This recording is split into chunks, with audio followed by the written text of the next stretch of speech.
The end of days have come. Uh,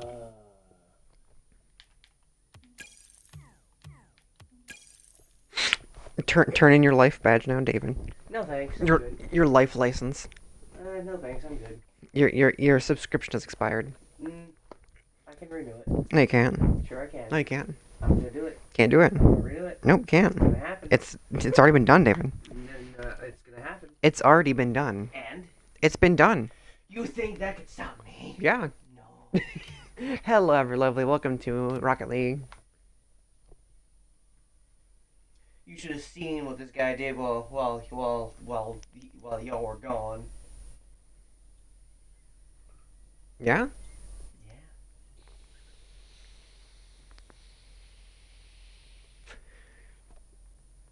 And here we see Gregory Wallace taking a huge breath of vape. And he's exhaling. And he's taking another breath. Seems to be a longer one this time. Oh, he stopped. He's nodding. He's not exhaling the smoke. He's exhaling the smoke. Par 4. Par 4.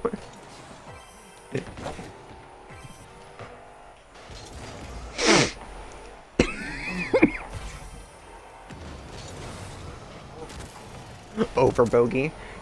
Over bogey. You are over the bogey. Over the bogey. Where did they come up with these fucking golf terms? What, bogey? Yeah, bogey, eagle, bird, whatever the hell. Hole in one's simple enough. It's a hole in one shot. And par's like easy too, because it's like, oh, it's the par for the course. Oh, But birdie. Spartan. Is it Spartan? It's the man. Ooh.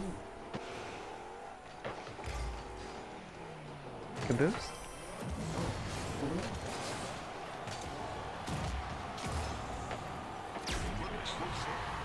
Caboose. Master Boost.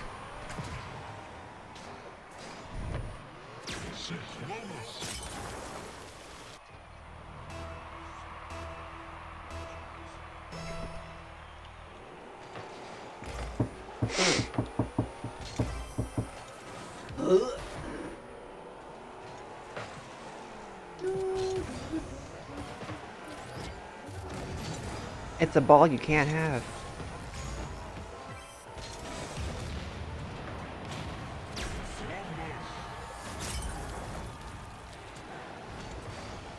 Look, it's the whole cast of Red versus Blue.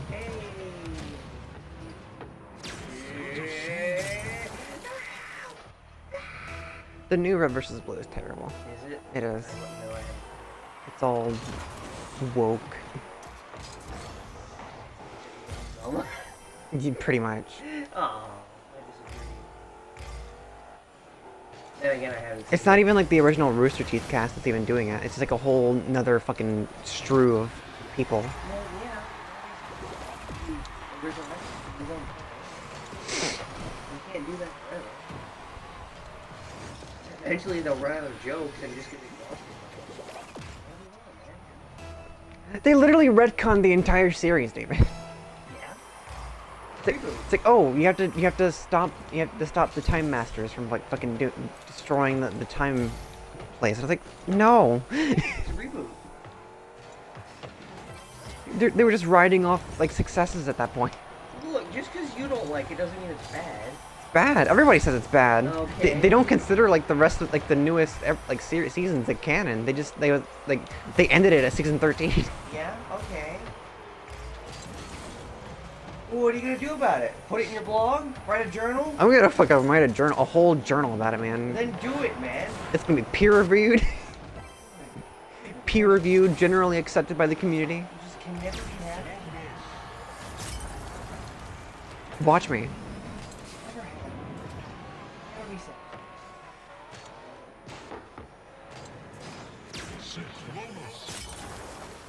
can never be satisfied. What's with you and all these fucking anime women? What anime women? I'm looking at Spartans here. That is a whole ass anime woman. Yeah, that's an anime girl, but the rest of this is Halo stuff. Get that shit off my Spartans. Actually, that is a genuine question. Why is she here? She's not a Spartan. How'd you get the job? Well, you see, Sleeping with the boss? well, you see, I'm ODST. God. What is that? The fucking head crab. What, Dr. Fluid Head crab?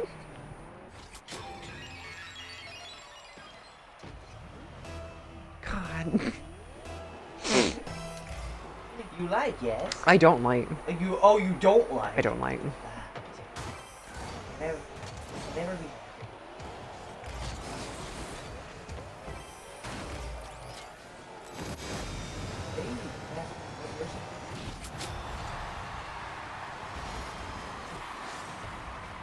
I mean, all they gotta do is just put Master Chief in different colors, and then bam, the red versus blue cast. Master Chief, you mean the basic Spartan model? Yeah, Master Chief. Yeah. Otherwise known as the basic Spartan model. It's the Chief. It is the Chief, otherwise known as the basic Spartan model. They didn't have Chief Buster armor. Chief. You know, What? like the Hulk Buster armor that fucking. Oh, so what you're saying is they need to bring back Locke, but put him in a Hulkbuster suit that's made specifically to take down Master Chief? Yeah. No, that'd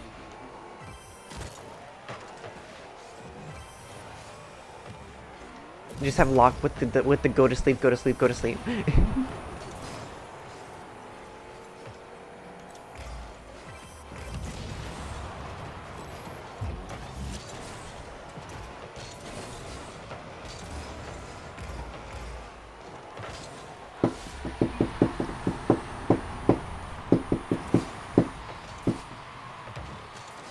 Hey, look, an actual Spartan. Oh my goodness!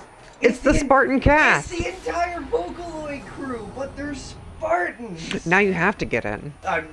Obviously. Look at them! Look at them all! Oh, that's great! Heck yeah! Just have a red versus blue like series, but it's just the Vocaloids and Spartan armor. Look at them. I don't know who some of them are. I know who some of them are. That's Gummy. That's I think that's Rin. 'Cause she has Well, let me just simplify it for you. Waifu, waifu, waifu. That one, I believe. Her name is Amy. It's Amy. And this one is. I don't know who. Philip and Randy.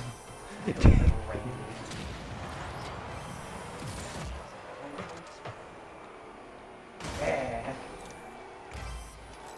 And then obviously we have the original Spartan Miku. That's not Miku. She's blonde. Yeah, no, obviously no, there's that's really good, right?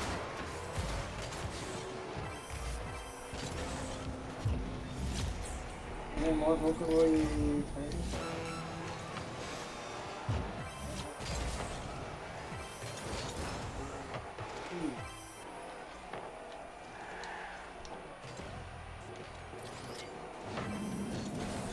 This one.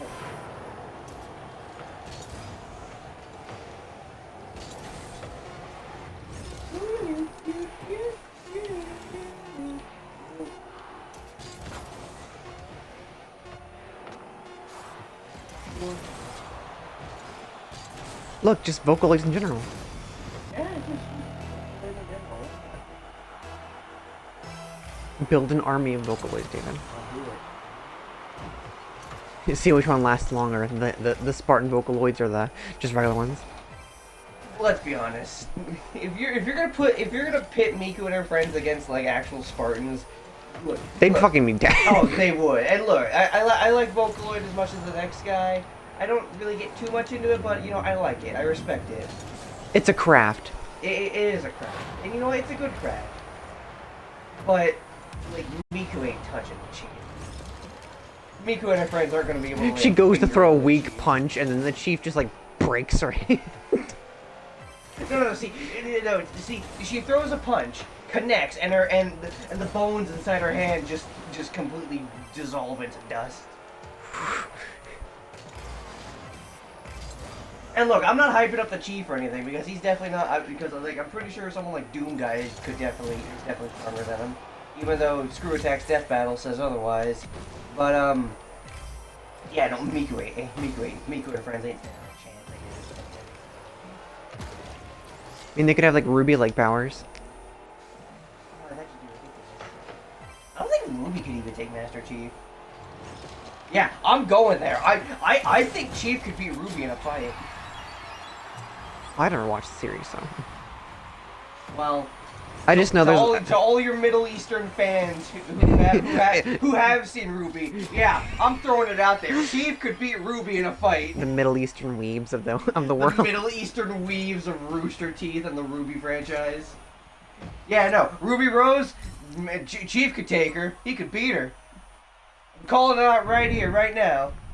Calling all y'all out. Chief could take Ruby Rose in a fight. Don't at me. My ears. My ears. What is that? Spartan baby. Yeah, Spartan baby. That's not a thing that can happen, Dave. But it did happen, though. But it shouldn't. It's right there. I swear.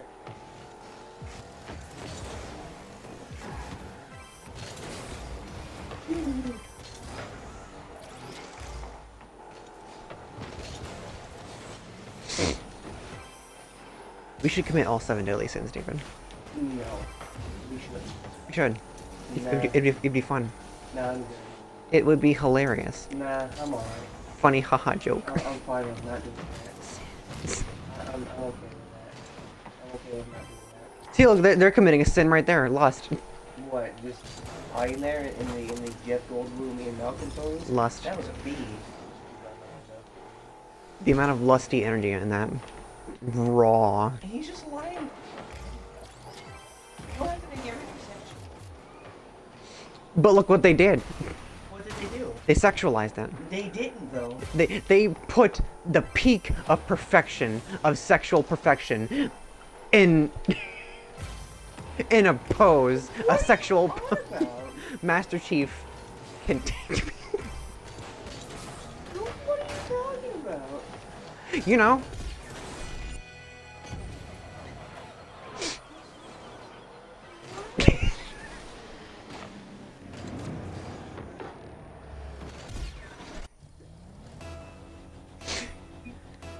Spartans.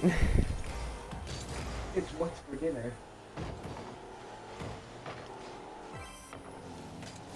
Halo. It's Spartan a la carte.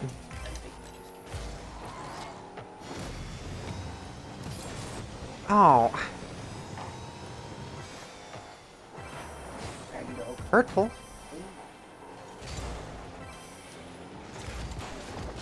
Oh.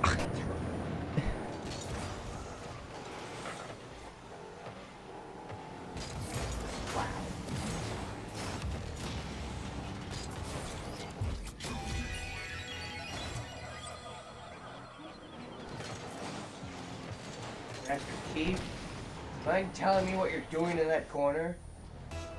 Vigorously masturbating. Crying my eye.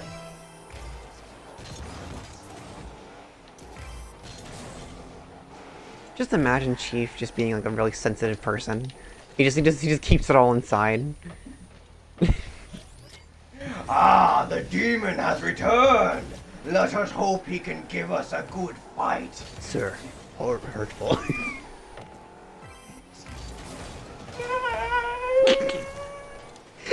He's like, I have to use the bathroom.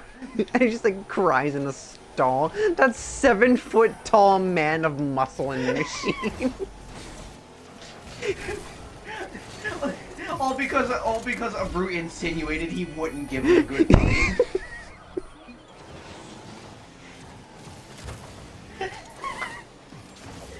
Seven-foot tall man of muscle and machine. I love that description. That's what he is, though.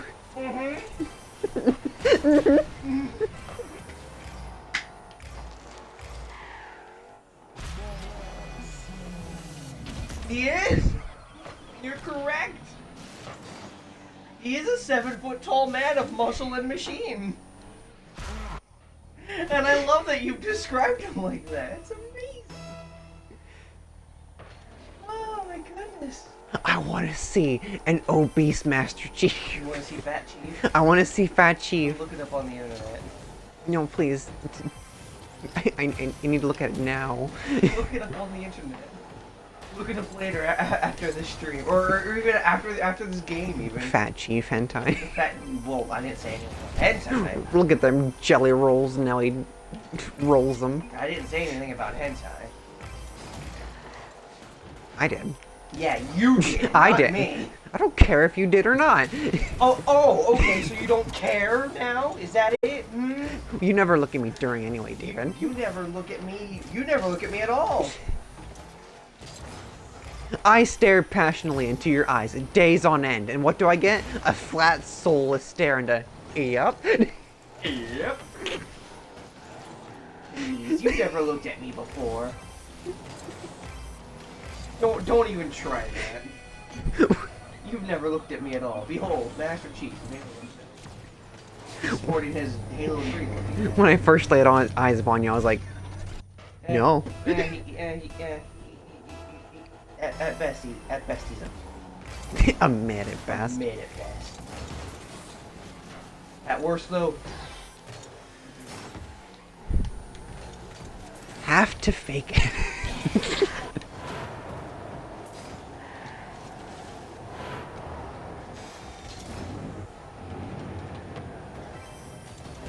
to make it. It's fucking one pump chumps. Is there something you want to say? Is there something you want to get out there?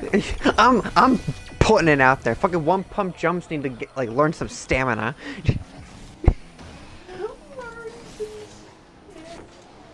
Learn some goddamn restraint.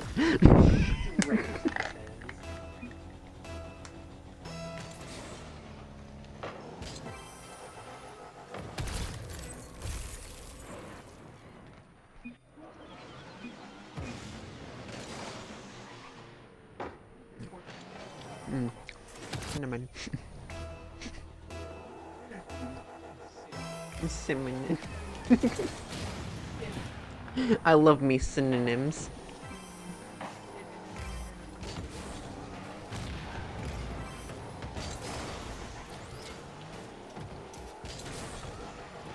Sure don't want one? Yeah, I'm sure. Still not gonna sell me on it. I'm alright, though.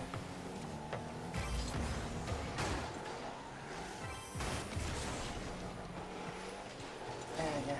I guess I did do that. What? Yeah, really.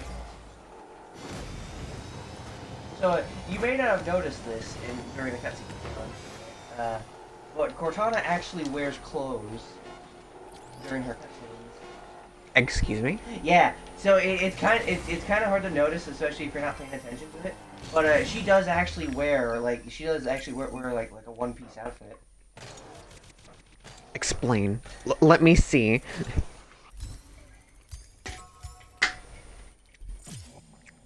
Along with Fat Chief. Well, since I'm here, I may as well give you what you want. All right, we'll look at Fat Chief first. Fat Master Chief. I like how it shows up in the in the search bar. Well, we have this for starters. Oh my fucking god. Cosplay, ladies and gentlemen.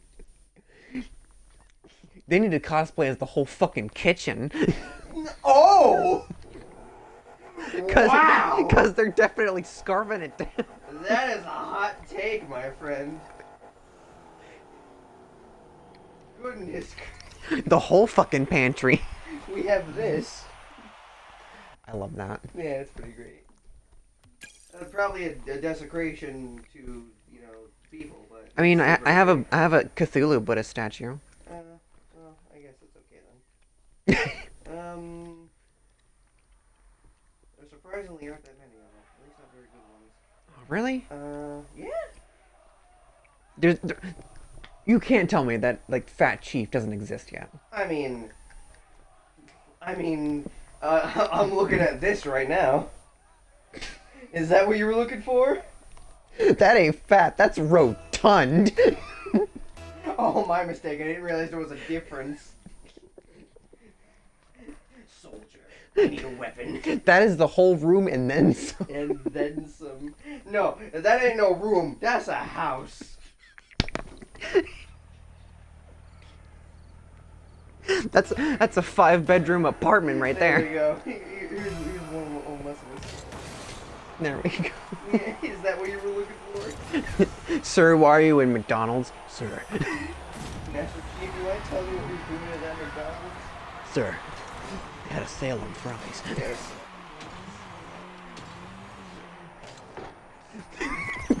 Buy 2, get 1 free large fry. Here's Master Chief, but he's fat and also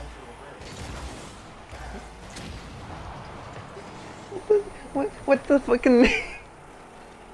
Okay. he has there's like tiny little patios on top of the Alright, I think that's enough Fat Chief.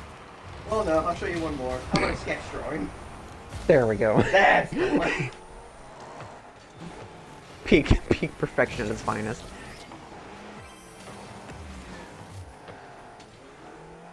I don't understand how a human could do this.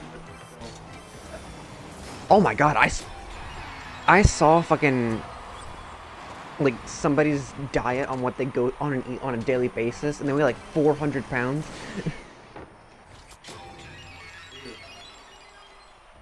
Like at that point, you're basically doing it to yourself. Yeah.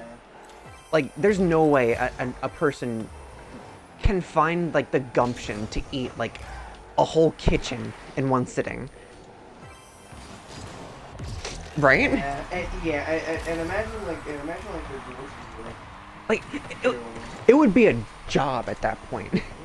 Like to keep up that amount of fat.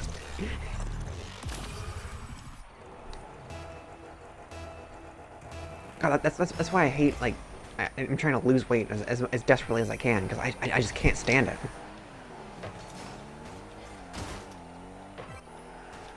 And yes, I'm fat shaming. I'm fat phobic. What of it? Get a fucking candy, like granola bars. Just don't get fried foods. Fat fuck. I like fried food.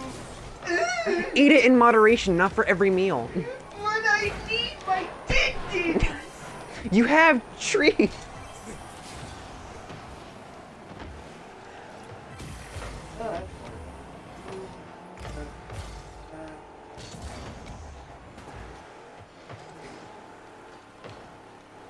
What are you looking for?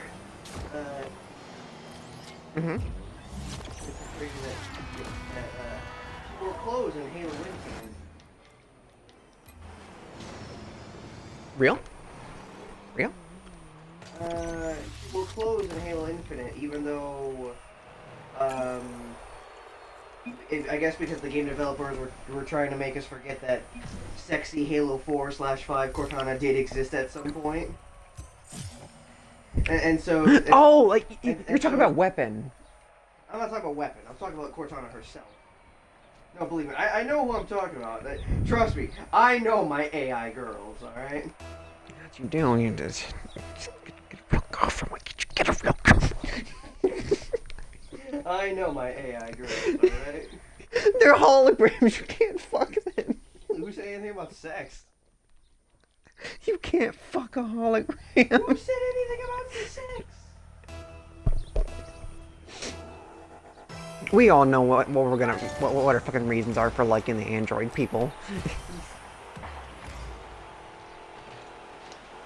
If it's human and it has a hole that you can actually feel. Well, I guess. So, yeah, I forgot Cortana. It was like. Was she? Yeah, yeah, it was like a blink and you miss it moment. But yeah, she was in reach. She was in. Oh yeah, because like they had to get like the Pillar of Autumn, like Yeah. get her. Yeah. It's like this is Cortana. It's like yeah. Yeah. And really was blink and you miss it. Yeah. What are you? I'm a Spartan. So obviously you have like Heroes 1 through reach. They really did sexualize her like in the newer ones. Yeah. So yeah, that's like Halo 1, 2, 3, and then Reach. They knew what they were doing. Yeah. And then you have Combat Evolved Anniversary, which is it's basically like a remaster of the first game, but they gave her Halo 3 model. Hmm. Which I mean, it's fine. I mean, the Halo 3 model is great. And then you have 4, and then oh no, yeah, that's right. I guess she technically would be Yeah. Yeah. They did change her look in the anniversary version of Halo 2. They did update her look for that. But then you have 4 and 5 on opposite ends in between anniversaries. In between two anniversaries.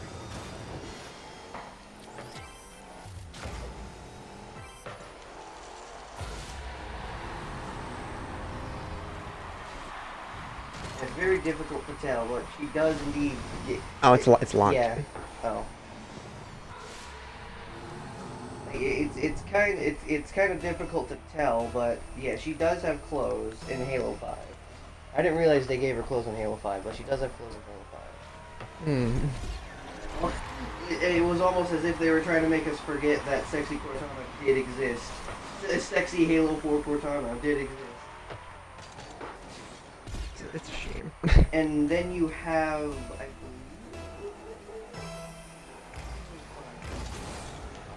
believe... Chief. Why? Cortana. You're like a sister to me.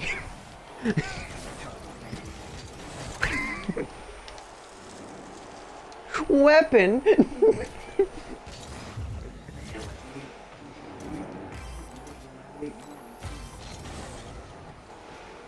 I loved her.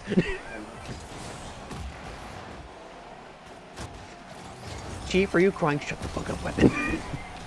Oh, okay, here we go. Oh.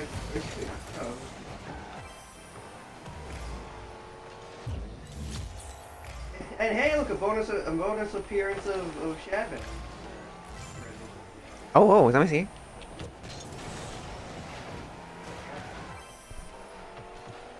You'll notice, like, right up her, like, another AI girl.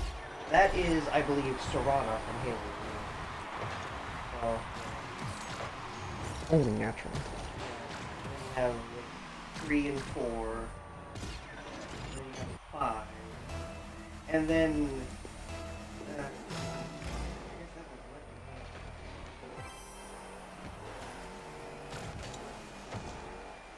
I guess that Master Chief can't say he needs a weapon now because he has weapon. Hey, he does have a weapon. Also, I like how we're still referring her to weapon, even though they're probably just gonna Probably, most likely. Like, I mean, weapon. let's be honest. Unless the name really sticks and we start using it a lot, we're always just gonna call it weapon. Need a weapon? So yeah, that just shows weapon. But like, they make Cortana wear clothes in Infinite and Halo 5, but in Infinite they do flash back to Halo 1, and it shows her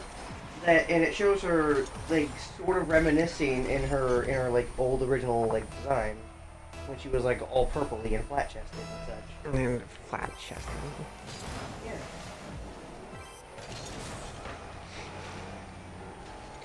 They killed it with the non-sexy Cortana.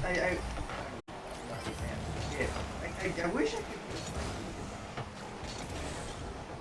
All I'm just finding them are just evolutions of their feet, their butt, their breasts, their faces. I'm not seeing like. I mean, look, fellas. I know we're sitting here like drooling over this fictional AI woman, but I mean, come on, let's take a look at the whole picture here, all right?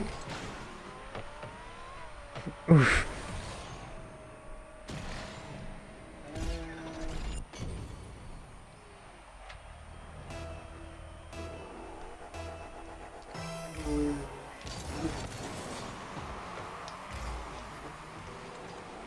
Weapon.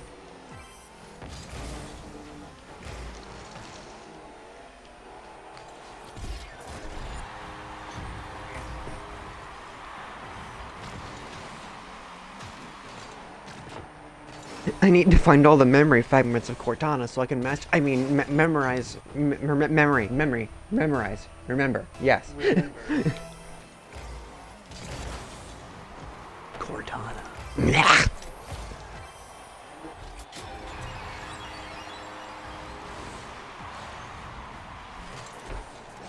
Oh, hey, this is interesting. So, Cortana's original design was based on the Egyptian queen Nefertiti. The character's holographic representation always takes the form of a woman. Game developer Bungie letters, Eno,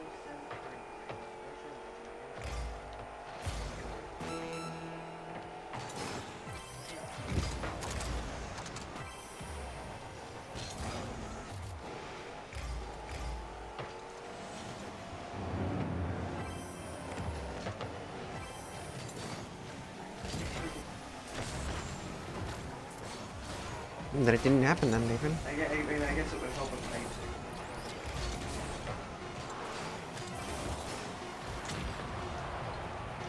And I kind of miss her. We should call her. Yeah, we should.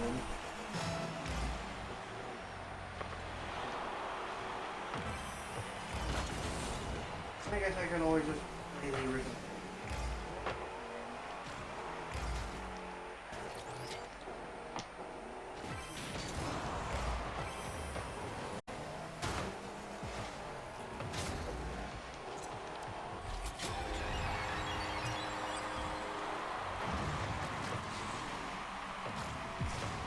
Oh yeah, she also appeared in the anime. What? Yeah, so dude, don't get your hopes up. There was an anime Halo film called Halo Legends. It came out in 2010. Mm-hmm. What it was basically like a collection of short stories like throughout like the Halo universe. Some of them were goofy. Some of them were like more serious and like super cool. Like one of the goofier ones was like just a random Spartan fell off the back of a pelican onto an uncharted planet, and like came across like two kids, a brother and a sister, their parents, and also their pet Tyrannosaurus Rex. What? And then later on through that same on that same planet, he fights like some sort of giant, weird-looking brute chieftain. That was sent by one of the prophets. And then one of the more serious and albeit cooler ones is basically more or less tells the story of like the very, very first Arbiter of the Elites. Remember the Arbiter and how there's like many before the ones that we knew? Oh shit, were there? Yeah. So like the Arbiter we know. No. The Arbiter that we know from Halo 2 and 3, the name Arbiter is more or less just a title. Right. So there were many Arbiters before our Arbiter from Halo's like from Halo 2 and 3. What does the Arbiter do again? When he was still part of the Covenant, he would basically just go on suicide missions for the Prophets. And if he came back, great, he'll get sent on another one. If he doesn't, well, his body will get recovered, the armor will be, and the armor will be like, carried with him.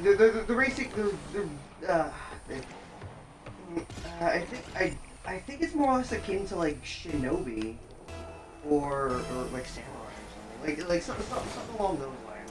Right. Where it's like where it's like, oh, my honor has been lost, but I will take on these suicide missions for my leader, my master, to try and reclaim my honor.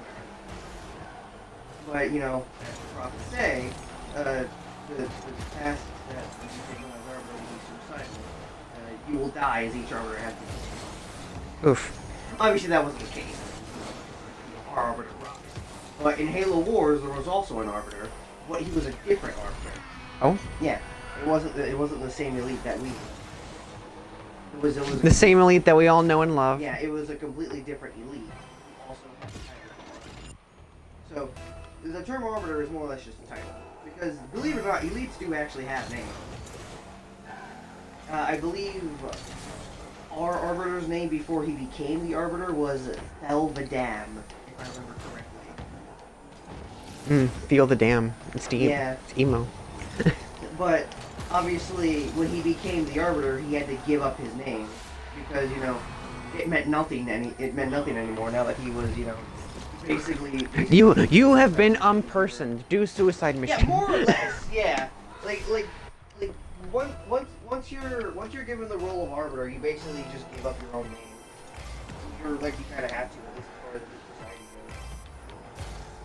goes. But yeah, before our arbiter, and you know, Would the arbiter in fact just be another name of the language for peasant? Because they're elites after all. But yeah, before the Halo 3 Arbiter, our Arbiter, and the Halo Wars Arbiter, there were obviously like many others like before.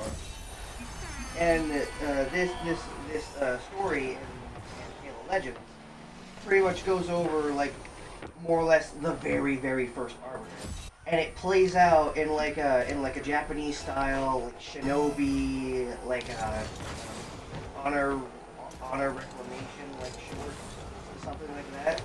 And it's got like super cool like watercolor looking artwork. That's an awesome boss battle at the end. There is a scene where this arbiter takes on not only an entire Covenant army on the ground, but he also fights Godzilla-sized hunters. Oh? Yeah. And it's amazing. And again, like the artwork and animation for it is fantastic because it's all in like this like watercolor style. And then throughout the fight and throughout the whole short, you get like backstory to his life before he became the Arbiter. He believe it or not, he had a wife that you know obviously he loved, otherwise she would be his wife. And you know what? Remember what I said earlier that we didn't get like canon like female elites in Halo 5? Hmm? Well, I mean, I guess that depends on if you think Halo Legends is canon or not. I guess it depends on the person who asks. But we did get a female elite in Halo Legends that we actually got to see, and it was this Arbiter's wife. Ah. Yeah. Lore accurate arbiter. Yeah. And she gets killed, obviously, by, you know, whatever elite. She gets killed by an elite that was sent by the prophets in order to send, like, a message to this new arbiter, or, like, whatever, like, remind him of his place, or it's something. It's like... You have been unpersoned. Please Yeah. turn in your wife. Yeah, more or less, yeah. So she gets killed, and our main character gets like super angry, goes on like a killing spree, faces down the big bad, and again, like it's in a like shinobi, like feudal Japan samurai style way. So obviously, but because they're like fictional aliens, because you know elites and such. So like they're pulling out like the plasma pistols, the plasma rifles, and everything else. And then once he faces off against the big bad, the man who killed his wife, they both just pull out energy swords and have this like awesome looking battle. It's you should look it up. It's really cool. Oh, so you're approaching me.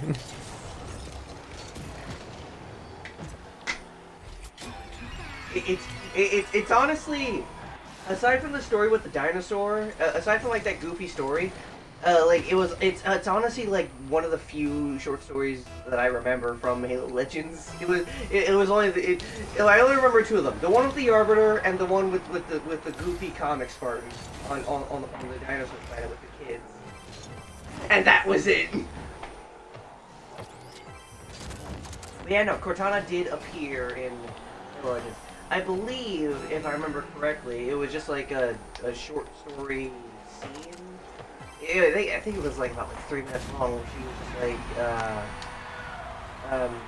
where she was like monologuing to herself about, oh, me and Chief have been stuck on, Infinity, or not Infinity, on the Forward Unto Dawn after the events of Halo 3, and blah blah blah, it's boring, and blah blah blah. I've been checking like space for rescue crafts for like 8 years, and I'm starting to go through rampancy. Blah blah blah. Chief, wake up! Like I need Chief, you. please.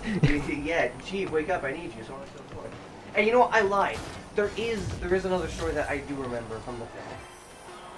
It is a story about ODST. The Oddists? Yes. And it has a style akin to, well, because it's an anime film. So you got this group of ODSTs. It's got like the again, it's a short story, so they can't go through like the whole anime tropes of like, the comic relief, so on and so forth. Then one soldier comes in with even bigger ODST armor. Yeah. Well, these ODSTs, the leader of their particular group is not too happy with the current mission that they're sent to go on.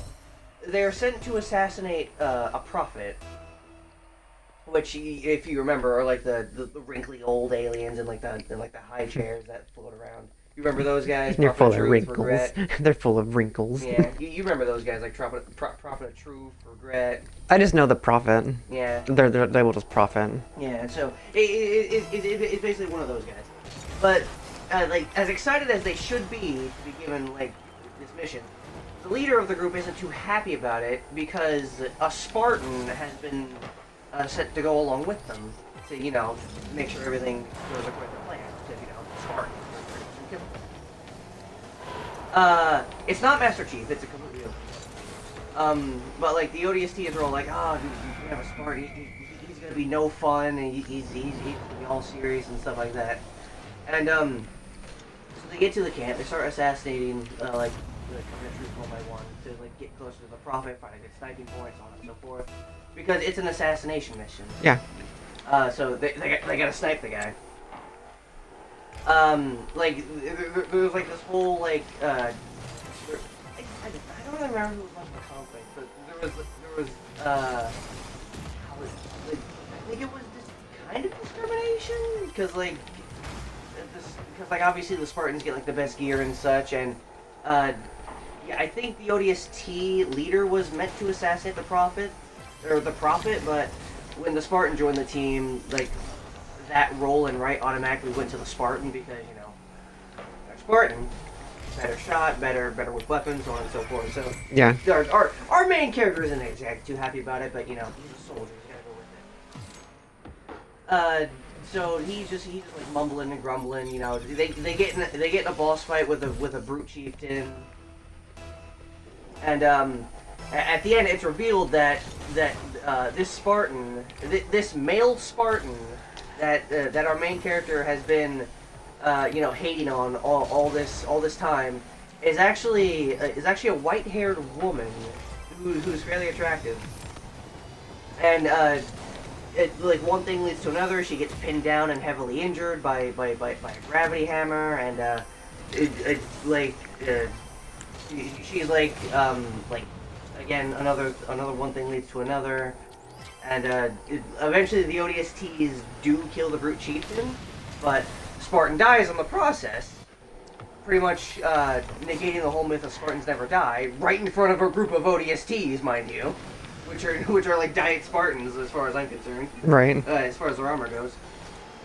So our main character takes the shot, kills the Prophet. Like the brutes surrounding the Prophet like roar out in like pain or suffering or whatever because they've lost one of their leaders. Blarg.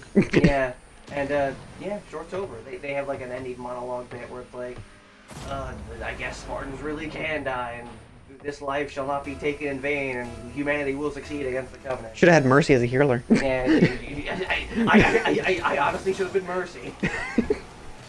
should have picked Mercy. Yeah. I mean, it was interesting. I liked it. I think one of my favorite things about things like that was, like, because it came out in 2010. I believe this was like before Halo 4 and 5 came out. So this was like still after the Halo 3. Yeah. So they didn't have those like ugly designs. So the designs for the anime version and even like the Elites, they weren't quite the ones from the trilogy. Like you could tell they took some liberties, but they still kept true to the original. Like you could look at some of these Covenant designs from the film and be like, yeah, no, I could totally see that in the game trilogy and be happy with it. Like the Chieftain, the Elites, the Grunts, and yeah, all sorts of stuff. Yeah, it essentially what I'm getting at is it's a fun film. I don't remember much about it aside from 3 stories. You don't remember much about it besides the whole film. Yeah. Well, like I think there was like 2 other stories, but like even in that 3rd story with the ODST, I barely remember. Like most of my memory, and even one with the dinosaur, I barely remember. Like I think the most I took out of it was like the Arbiter story because, like, even to this day, like I've always been a Covenant stan. I love the Covenant. I love their group. I love the species in their group. They're just so cool. I love the Covenant. They're aliens. David, they're aliens. Yeah, and I think they're cool. They're a cool group of aliens. Granted, I don't particularly agree with them, you know, wiping humanity off the face of the cosmos, but I mean, hey, they're aliens. They kind of have that right to. Yeah, no, I think the Arbiter story is definitely my favorite because it's the one that I mean, take the most away from. if an alien life form, like, or an alien race can get smart enough and more advanced than us to, like, actually space travel, like, across galaxies and things, we deserve to die. Yeah. Especially if we show aggression towards them and they end up saying, oh, well, they're obviously enacting an act of war. This is our land. We definitely deserve it. This is our land. Fuck off. It's like, Yeah. well, you see. It's like, we are aliens. We come here in peace. Meanwhile, our military, fire at will. Bang, bang. The Total aliens- annihilation, you say. Yes. So, it's war, you wish. Alrighty then. Repair our space lasers. Yeah, I know. Halo Legends. You should give it a look at. I especially watch that Arbiter story because that's cool. I feel like you'll really love that. That's the funny number, 420.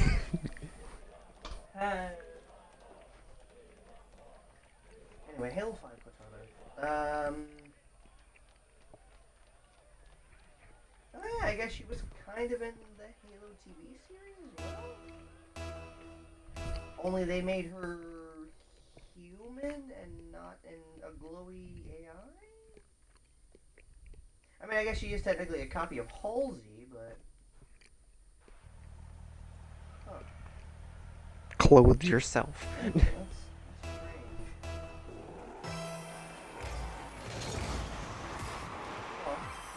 I am clothed. Man, I can really come in. Oh wait, no, here we go. No, I guess this is like quality. I think this is close enough. So, this was, I think this was Cortana. That's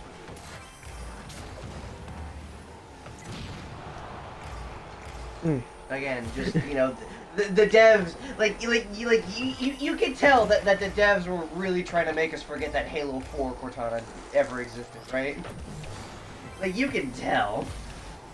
I mean, granted, like, if they were gonna continue down the whole, like, sexual path, I'd honestly, first of all, I wouldn't care if they made her more The sexier. hugest fucking hips. Yeah.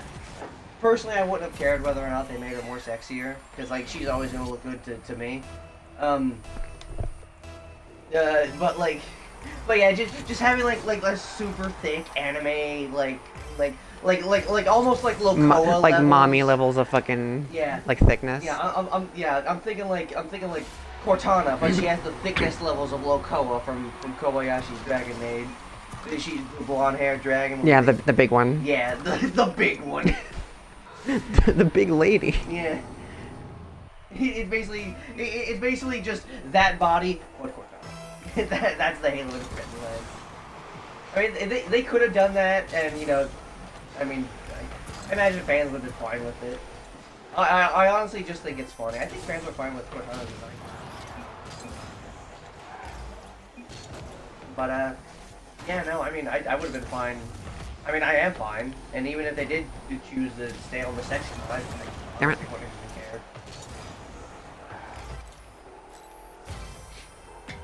care. There needs to be like more serious characters, I like just think female it's funny how characters. they're trying to make us forget it ever existed Oh yeah. by specifically like changing it and trying to desexualize her, shrink her tits, shrink her hips, and give her clothes. Oh, definitely. Honestly, I just think That's pretty much the standard though for like for the world. Like all women in like games or anything like that, anything serious like that requires like I guess a better physique. Oh, what, women being sexy in video games? Yeah. Oh. I mean, that's always kind of been a thing, isn't it? Yeah, it's like it's been a standard. Like and once we like see like something that doesn't look like that, they get really pissed. Well, I mean, yeah, but that's only if you're an idiot who. Yeah, exactly. That's only if you're an idiot who equates video games to real life. I don't know the difference between fiction and reality. But like for video games, like you need some sort of eye candy.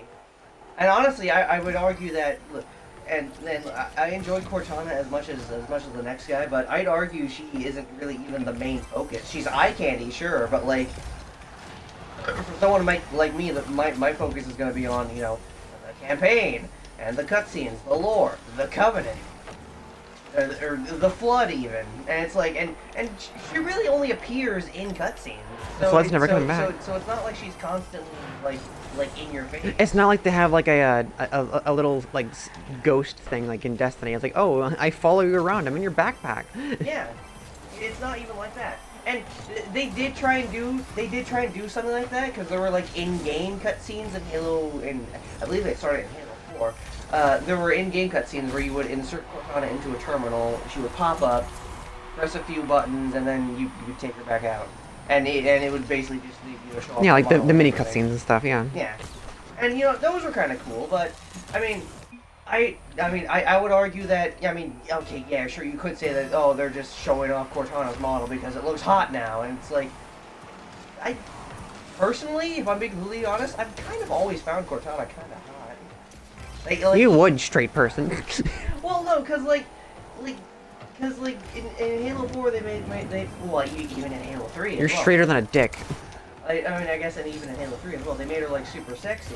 Well, like, even, like, original, like, Halo Cortana design, where she's, like, all purple and flat-chesty and stuff, I still kind of dug it, man. I liked it. It was neat. I thought she was cute, and I loved her, and I wanted to protect her. Ah, okay. Weapon was a mistake. Why? Weapon was a mistake. I don't know, I like Weapon. So, this is Cortana from the Halo TV show. The live-action Halo TV show. She looks nothing like Cortana. I mean, well, she looks a little bit like it. She looks a little bit like it. Though I think my issue with her is they didn't just go the full, like, AI route. I mean, I know I harped on this when I talked to you about the Monster Hunter Stories anime, where they just took the models from the game, just put them in the show, and didn't really do much with them. Which I didn't like. I think they could have done so much more with that. But, I don't even know when that anime came out. But considering the technology we have today, and I'm fairly certain that they put, like, a considerable amount of money into the Halo live-action show. It Like, flopped for me. yeah. Well, I think it flopped for everyone because well, first of all, like, Chief took off his helmet, which is something that you never do. He not only did he take off his helmet, but he showed his face on camera. His full face, his full head unmasked out into the world. Took it off right in the middle of the battle just so he could calm down a little girl. Chief doesn't do that. A member of Noble Team would do that. Like, even an ODST would do that. The Master Chief? No. He wouldn't do that. I don't think you know Master Chief, David. I do. You're not the IP holder. Oh, sorry. The Halo fan isn't the target audience for this live action Halo show. No. All right, fine, whatever. Like I'm looking at that design, at that Cortana design. I'm thinking, you know, it kind of works. It kind of looks like her, but I think they should have just gone all in, made her entirely blue or purple, or perhaps like a mix of both. Instead of just like A blurple?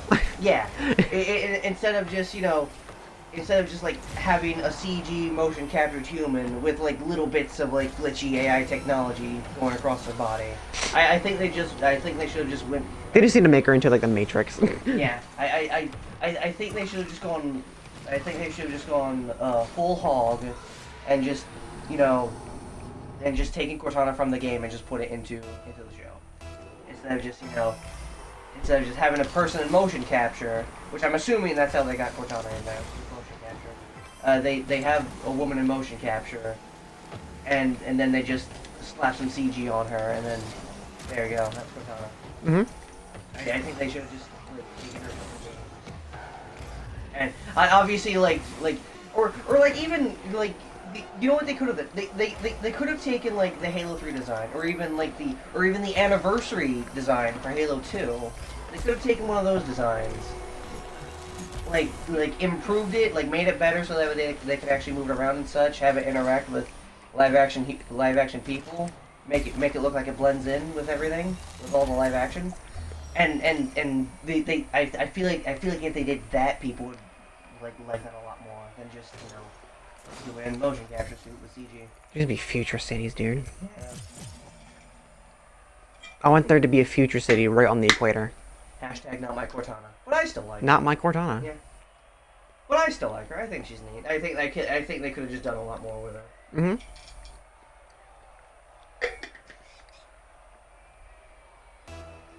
I wonder what the Covenant looked like in that show. Like aliens. Oh, by the way, would you like to see what Chief canonically looks like in the show? Why not? What he canonically looks like in the show without his helmet. Oh, by the way, the guy who voices him from the games doesn't voice him in the show. Mm. Can you guess why? Because the guy's old. Well, sure, say that, but like, first of all, it's just not Chief because again, the whole helmet thing, and second of all, because it's not Master Chief, it's just an actor in a Chief suit. Yeah. That's why they couldn't. That's why that's a lot of people's reasoning for why the video game voice Chief didn't come back, because it was like, oh, it's not Master Chief, it's just a dude in a suit. I don't know how to pronounce this guy's name, but yeah, there's Master Chief without his helmet. Exactly. That doesn't look like Chief. Like, I would imagine Chief is like more grizzled than that. Yeah. And it's funny. There's a scene at the end of Halo 4, I believe when you beat it on Legendary, where Chief gets his helmet taken off, and you see his eyes, and here's what that cutscene looked like. And that's the final. You don't see any more than that. That's all you see after he takes his helmet off. How neat is that? I mean, for canon Chief, he looks nice, but yeah. I don't know. It's obviously a Halo 4. It's a bit clunky. Yeah.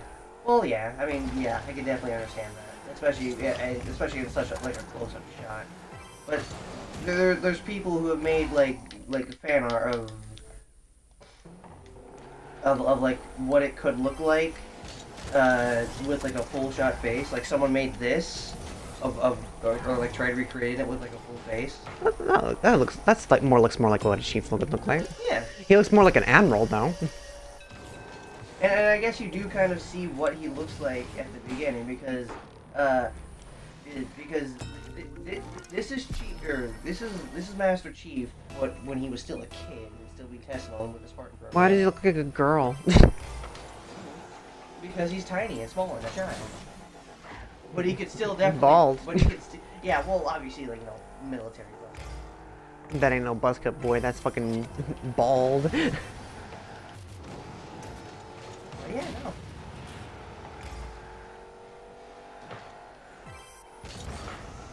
Oh shoot! Did they also have his origin story in? Wasn't it that? No, I think that was the Fall of Reach. What? Yeah. So, I'm looking at some of these pictures. It looks like there was another animated Halo movie called The Fall of Reach. Mm-hmm. And it appears like it goes over Master Oh Chief's right, origin. I think that's. No, the Fall of Reach. There was like a movie, like a live action movie. Yeah, there was also like a live action movie as well that had Chief in it too. Yeah, he was only in there for like one scene. It's like we have to move. Yeah, we have to move, and then I think he also. It was just like a fucking like UNSC training camp. Yeah, that gets overtaken by Covenant. I believe there was a Hunter fight at one point. Someone dies, and yeah. Master Chief comes in and is like, what are you fucking doing? We have to move. But yeah, no, it looks like the Fall of Reach was like an origin. So yeah, that's cool. So which means that little kid Chief in the Halo 4 cutscene is actually canon. Very much canon.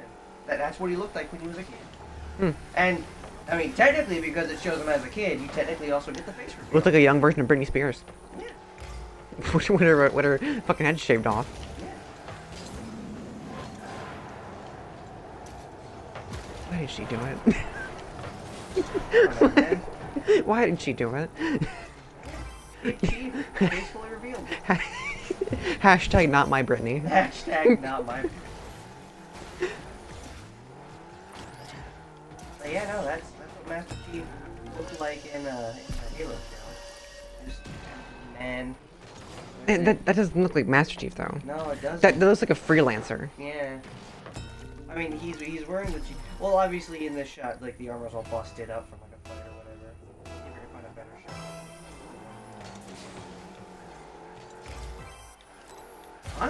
Honestly, you know what he looks like one of the Spartans from, or his face looks like one of the Spartans from Halo Wars. And even then, I'm not even sure if I can say that because I'm not sure if the Spartans from Halo Wars have a different face. Like the way that Here we that. go. Here's a better one. Let's clean over this one. 117. Master Chief. That's him. not him. Yeah, I know. It's just an actor in a chief suit. Like, why is his helmet off? Like he looks more like a villain more than a hero. He does look like In his facial features. He does look like a villain, doesn't he?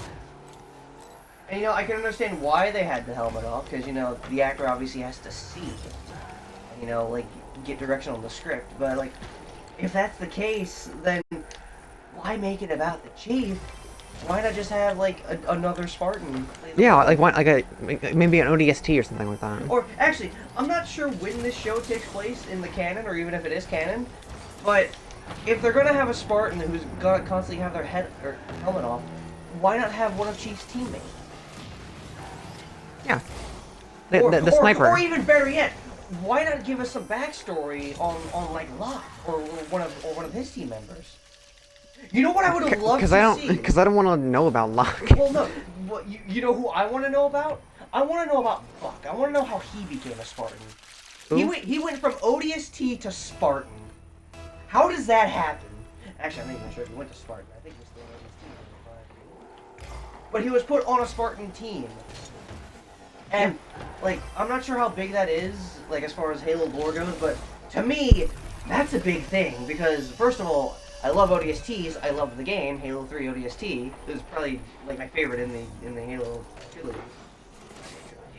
Region, so and ODST itself. But yeah, he went from, for the sake of the argument, for the sake of the discussion, Buck went from ODST, leader of an ODST squad, to a member of a Spartan team in Halo 5. Maybe Chief saw How did some. that happen? Maybe Chief saw something in him. Chief doesn't know Buck though. Maybe Locke saw something in him. See, that's a story I want to see. Oh, is he part of like Locke's team? Yeah, Buck is part of Locke's team. Don't like him. Oh, what? No.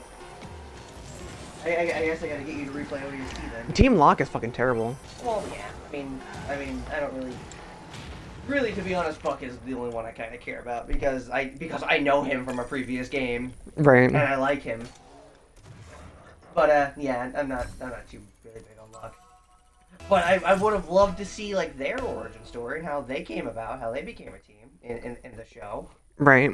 Like there was a throwaway line in one of the cutscenes for Halo 5, where I believe like a Marine or even Buck even was like questioning, hey, you guys sure know a lot of, or hey Locke, you sure know a lot about the Arbiter. How come that is?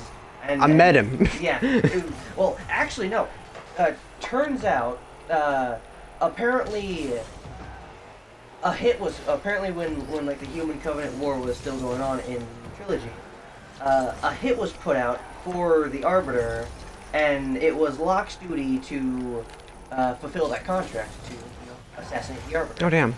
So yeah, basically we could have gotten like a Locke versus Arbiter like situation, But it didn't fucking happen. Yeah, it never happened because the elites aligned with the humans, stopped the brutes and the prophets, the whole shebang. Well, like, how great would that have been? We could have gotten some more Arbiter lore of our Arbiter from Halo 3. We could have gotten backstory on Buck and Locke and the rest of his team.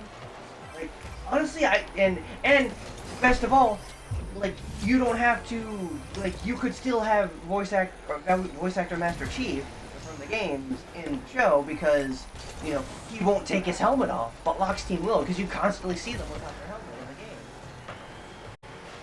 That would have been cool. I would have loved to have seen that. Maybe that's why I don't like Team Locke. Why? Because they constantly have their helmets off? Yeah. I guess that's true. I mean, for someone like me, Because like nowhere in the entirety of Halo, they've never taken their helmets off. Ooh. Besides Reach. Yeah, that is true. They did it in ODST too. There were times when the characters took their helmets off. Yeah, but they're pretty much ODST. Actually, no. They're ODST. Actually, no. They had their helmets on in the beginning. I think it was like one or two times throughout the game they took their helmets off. If they wanted to show their face, like their visors would become like semi-transparent and holographic. Mm-hmm. But I think that was more of like a cutscene decision, so the player could like see their emotion and like Their good old HUD. Yeah. So yeah, which brings me to another idea.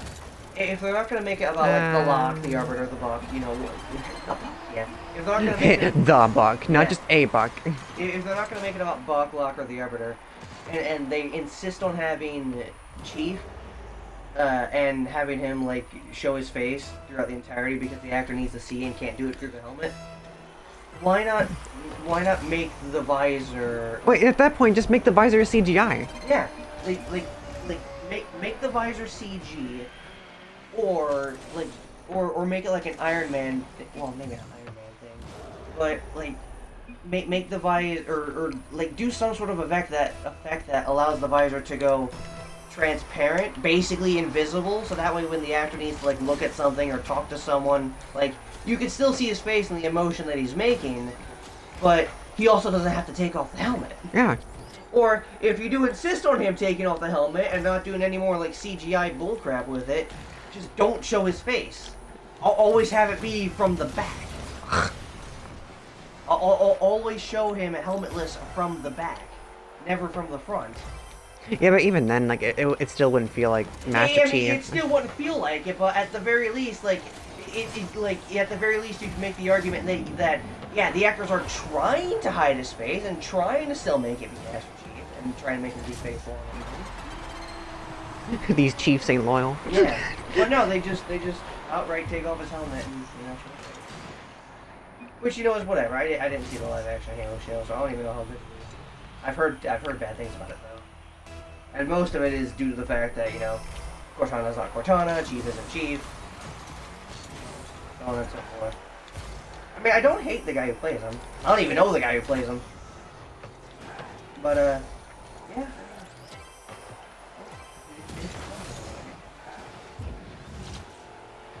I do wonder. They have their. You know what they should do? They should do like a rip-off Ark of the Covenant, but have like the Ark be like an actual Ark of the Covenant.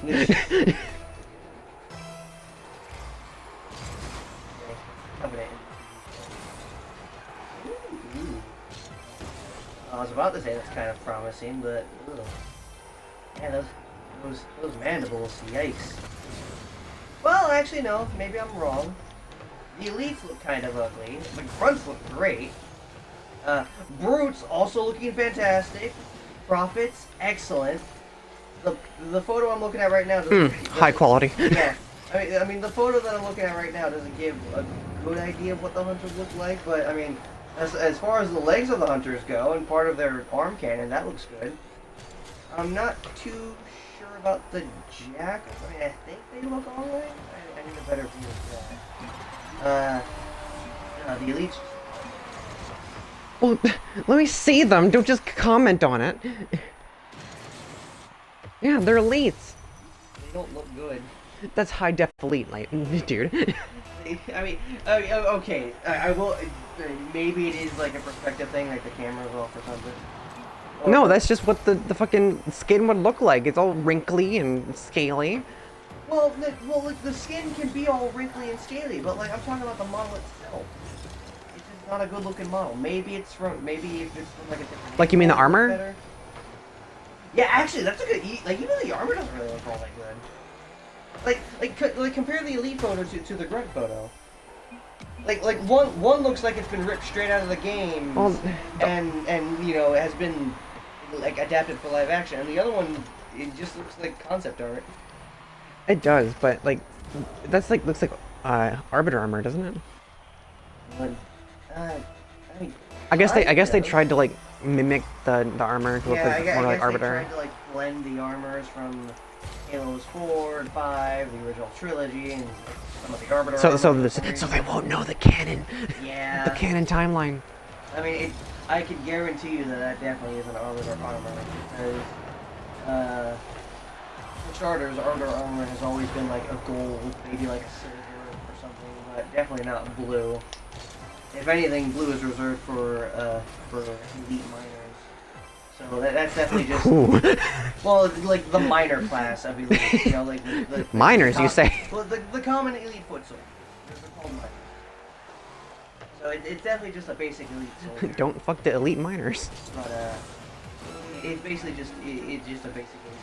But it doesn't look very good. You're gonna need to see that from a different angle if I'm gonna be thinking otherwise. From the video, Chief. Yeah, no. The prophets look great. The brutes look great. I want to see the jackal from a different angle. But I think he looks alright. Oh, but no, the jack doesn't look that good. Yeah. You gotta see the face from a different angle. I want to find a different angle. It looks like they were trying to go for like a dinosaur. The jackals have always had a dinosaur tattoo. So what's wrong? It's just not a good design. But they've always had a similar design to that. Like, make them more like, I guess, Star Wars looking. But they've always had a similar design to the picture I've just showed you. Yeah, but that one looks garbage. Okay, whatever, man.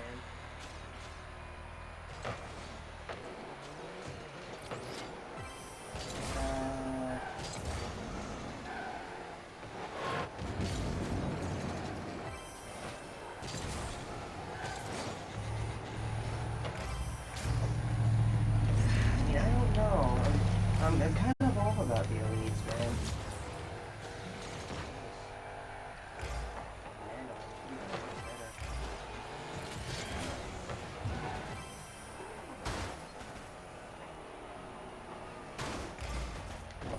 Pretty stiff animation though. Check this out. Ugh. Yeah, It doesn't look natural. that's stiff right there.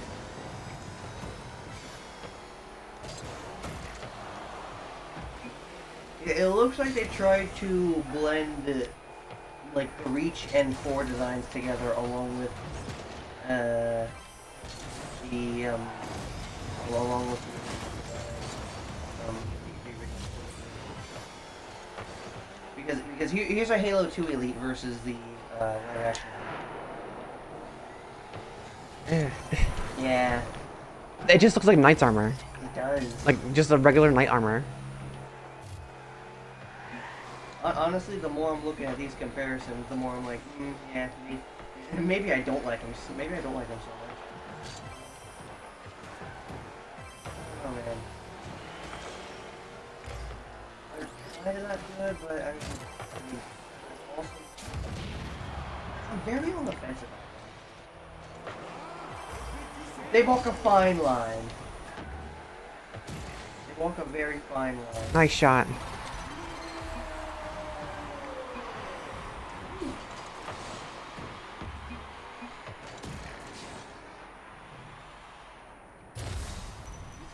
These in the Halo show are actually there are theories that the one that survived will be the Arbiter. I'm not sure when this is but I must have.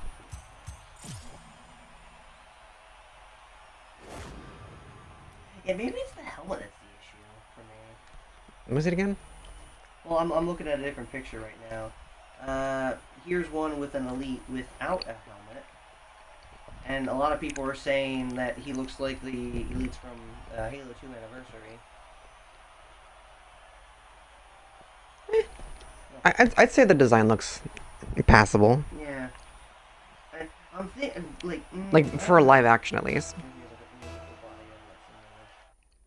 The armor doesn't fit the Yeah, maybe that's the issue. Maybe it is the armor. I think it might. I think maybe it is the armor. Only thing wrong with the armor. Yeah, the armor and the helmet. Maybe that's Because, like, we've never seen elites that wear armor like that. No, we haven't. Maybe it's a special ops squad. Well, no, because like they still have like the classic reds and blues and yellows. So it's still like the elite miners and majors and generals. Hmm. Still on that miner thing, huh? Miners. I'd love to see.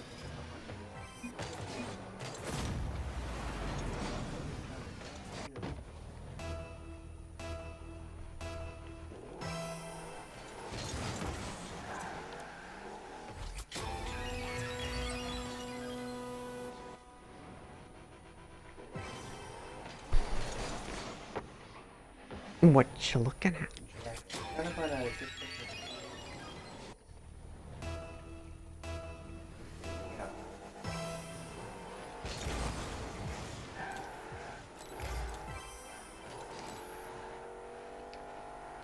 Yeah, so here's a picture of one of the cutscenes from the anniversary. And here's what the jackal looks like. Yeah, see, that looks like a jackal. Yeah. And aside from the original Halo 1, and then obviously 4, 5, and so on, like, they've always had that design. And I guess, like, the original Halo 2 as well. But, like, they've always had a design, like, similar to that. Like the Halo Reach looking, like, scraggly looking dinosaur thing. Jacket tooth. Yeah. Snaggletooth type ass. Yeah. I mean, they look cool. It's a design that I grew up with, and that I absolutely love. I love that design.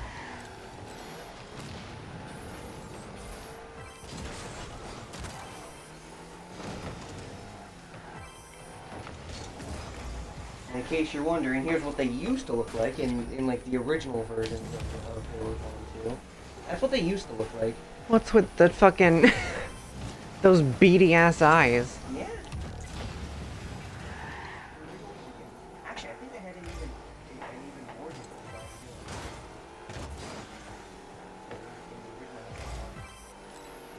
Because for the longest time it was mostly just, hey, let's and you know what? They were right. They are good, and everyone does love them.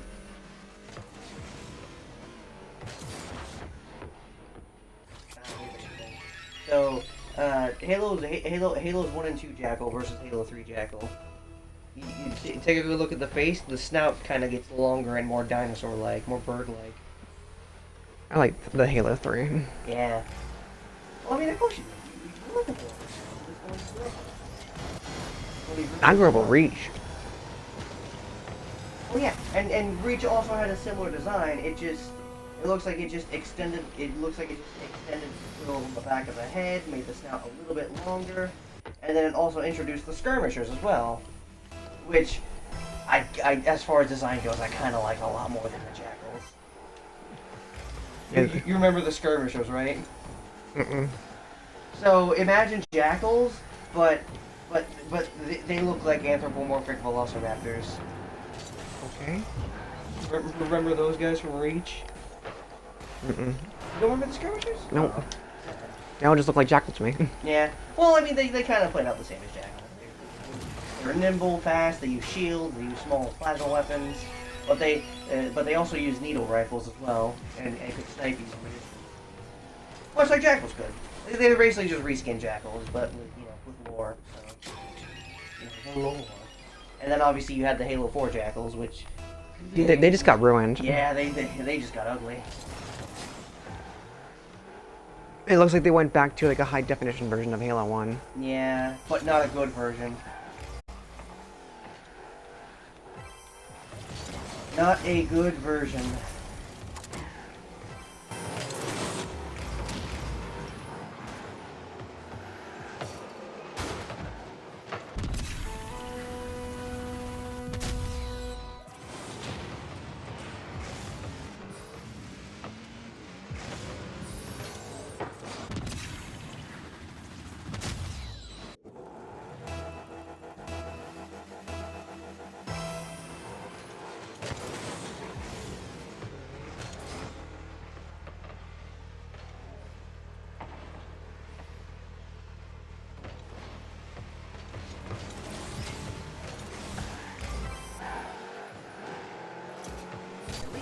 Storm Jackals, Storm Grunts, Storm Hunters, so on and so forth. Mm-hmm. Yeah.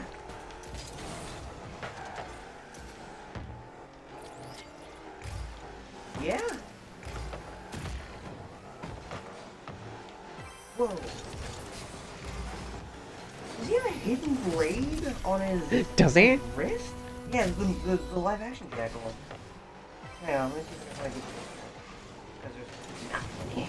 Like the one I'm looking at now, like his face is slightly blurred because he's moving his head.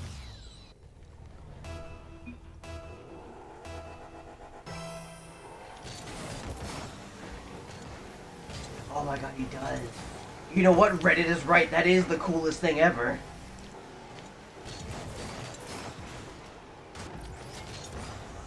If I can find... Yeah, I guess that's about as good a picture as I'm gonna get.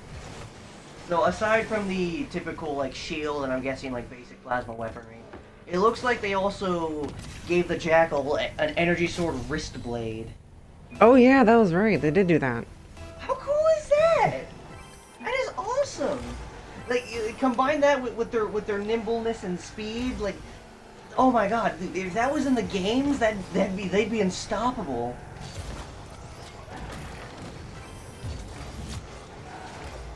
You know what? You're right. This Jackal is pretty much the coolest thing in the show.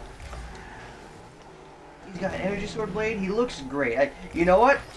As far as live action Jackals go, I'm kind of sold. I'm sold on the design. You heard it. He approves. Yep, I approve. Not only did they make it look good and look like the ones from the game, the good games, you know, the original trilogy and Reach and so on and so forth, not Halo 4, whatever. They made it look good, made it look like the game, but they also added to it without making any significant changes.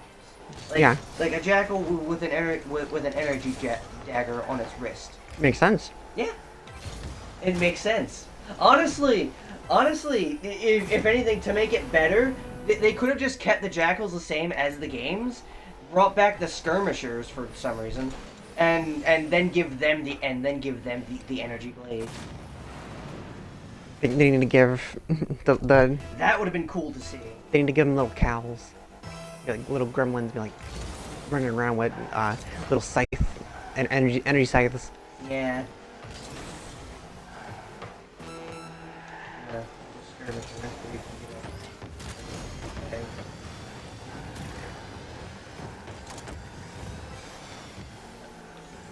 So these were the skirmishers from Reach. Basically just risking jackals, but slightly different, I guess. I don't see a difference. Yeah.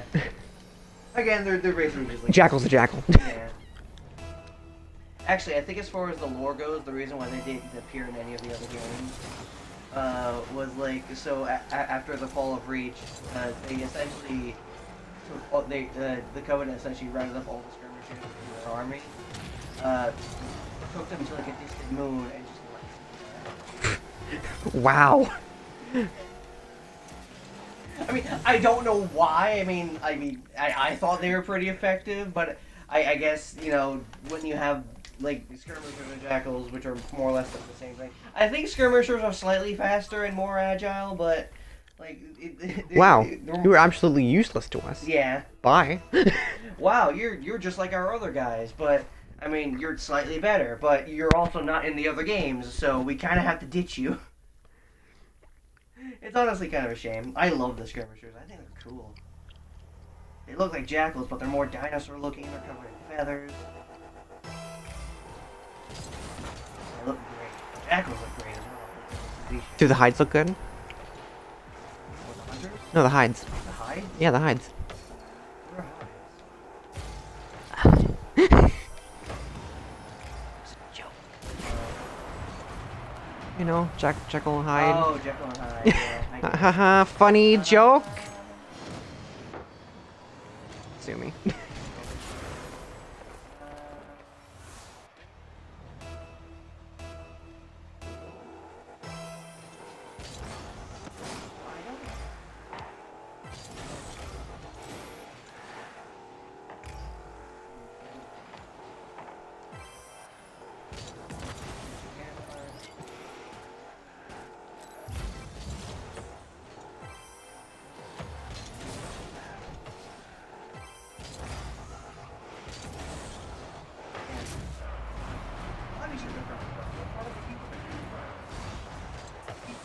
How did the the alien like worm hive mind monsters become part of the fucking Covenant? I'm glad you asked, because I'm pretty sure there's an entire short story about that specific lore in Halo Legends. Mm. I'm fairly certain that there is, but yeah, I guess the hunters are in the show, but they've only got like a short scene, and yeah, that's what they look like. It's not a very good image, I know, but it's the only one I can find. That's pretty typical. Might need to have like more detail for the armor. I mean, It's just too smooth. I mean, hunter armor has always been kind of smooth. I really want to see a full body, but I can already tell that I'm probably not gonna like the design. And you can also probably tell why I wouldn't like their design either by taking a picture of this picture. Try and guess why I wouldn't like their design. The worms just look like robots. No, but it does have something to do with the worms. So, obviously you see like the seam where like the thigh and the leg would connect, right? Mm. Between like the knee and everything. You can see the worms through that gap. Yeah. You shouldn't be able to do that. I mean, they had to like root out the reason of like, oh, the hunters, like their weakness is the is the worms. Yeah, but like the weakness has always been in the back and in the neck, if you can even manage to reach the neck without them like ducking into the worm. Yeah, but the newer hunters do have like spaces in between them. Yeah, I know. And I hate that, because it completely takes away the challenge of taking them down. I mean, granted, you could always just unload into them, because, you know, at the end of the day, they are just health bars. They'll die eventually. But, like, it just completely took away the challenge of it, of like, giving them all these holes in their armor. It's a movie, not a fucking interactive Well, experience, David. They did it with the games as well. In Halo 4, they gave them holes in their armor and the legs and the arms and such, and they just said, hey, have at it. They're weak. Their back and their neck isn't their weak spot anymore. You can shoot them in the legs, and they'll keel over. And it's like, why? It takes away the challenge of taking them down. They're supposed to be the biggest, toughest enemies in the Covenant ranking, and you just made them child's play. Because they're trying to fucking play. I mean, look at this statue. Look at this Halo 4 statue of a hunter. Yeah. Look at that. I mean, you've got the neck, you've got the back. Those are supposed to be the only weak points. They're trying to play to casuals players, David. I mean, yeah, I guess, but like, you can still have like the classic design, but also like appeal to casual players. Because the classic design has always appealed to casual players. Like as I said, like okay, the neck and the back are weak spots, obviously, but they're just health bars. You could either do it right, or you could just unload into it, and eventually they'll die, but you'll waste a lot of ammo doing so. Mm-hmm. But now they've given them these big old targets in their knees, and it's like, why would they do that? Well, the knees have to bend, David. Well, yeah, but like they bent them before without revealing their armor. Because it was polygons, David. It was a polygon issue. Yeah, I mean, look at this. Look how many holes in the armor they have. Polygons, There's a David. bit of pain. Polygons. Yeah, like look at how many holes in it. They got holes in the feet, the knees, the arms. I mean, if it was just like the neck, the armpit, the back, and the back, I wouldn't make too much of a fuss about it. But here's what the hunters look like in Halo 3. Oh no, the hunters are showing skin. How scandalous. Okay, well, here's what the hunters look like in Halo 3. Mm-hmm. You can shoot the neck, shoot the back, and that's it. You either get around them or you unload until they die, until their health bar drops. That's it. No other weak points. It's either the neck or the back. Oh no, David, I see worms in between the knees. No, you don't. It's some sort of like strict or like other armor sets. Or, worms. They're not worms. Or, worms. They're the only worms that are on the Or, lore accurate hunter worms. Look, man. The point is, I don't like the Halo 4 set to me. Especially after all the other Covenant books. Aside from, I'm still. But aside from that, like all the other Covenant looks great. The grunts, You're just picky. all that. Well, look, like they're trying to bring back the old designs, right? And you know what? They did the exact same thing in Infinite. All the Covenant look great in Infinite, except the Hunters, because it's still the Halo 4 design. You're just picky. I wouldn't be picky. Look, I'm picky because I love. I'm picky because I love the franchise. Okay. That's why I'm picky. We should just deal with that. No, I want them to bring back the old Hunters. I don't want no more of these Halo 4, Halo 5 Hunters, holes in every orifice of their body. I want the Halo 3 Hunters back. You should journal about it. They were cool. They were tough to take care of. I love. You should journal about it. What? Dear Diary. This is my 13th reason. Being too picky with Halo character design.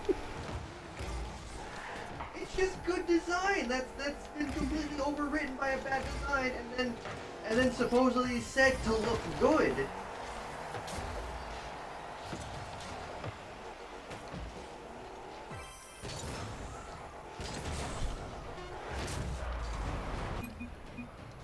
By the way, here's what a hunter looks like without any armor.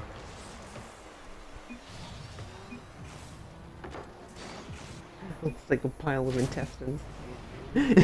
Worms.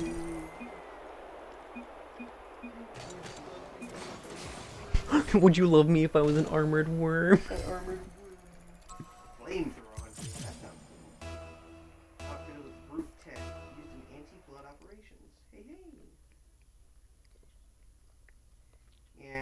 Jose is another thing that's missing with the hunters as well. They need more variety in their ranks.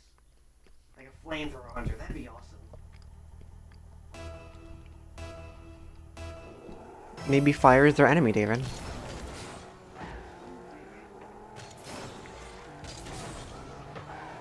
They are worms, after all. They are indeed worms.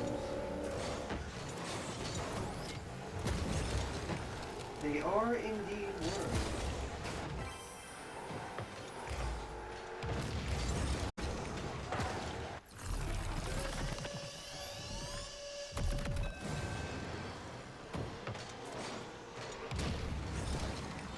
I guess it also goes without saying their design in Halo 3 also kind of used in Halo Reach as well. It was evolved. It was touched up on it, making it a bit prettier, but it was still more or less the same style. The Megaton attack.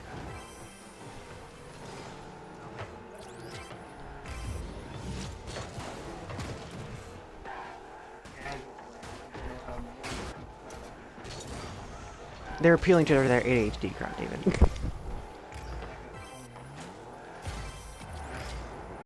Well, those guys never play Monster Hunter because, good God, they'll be yelling at the devs. Can you nerf Rathalos? He's too hard. Can you take away his fire breath? And you know they will. Maybe give him some obvious weak points. No, you fight him as is. You know they will. Learn his patterns. Learn his attacks.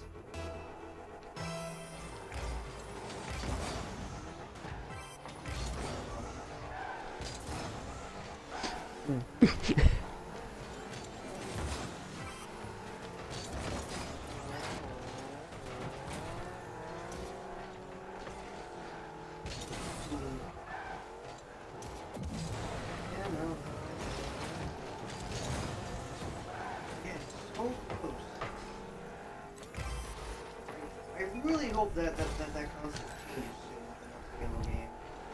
I really hope they change If there that. will be a fucking next Halo. Yeah, that is true. If there is another Halo game.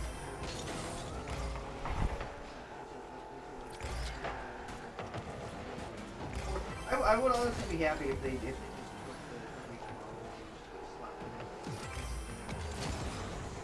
the Hmm. Love those designs.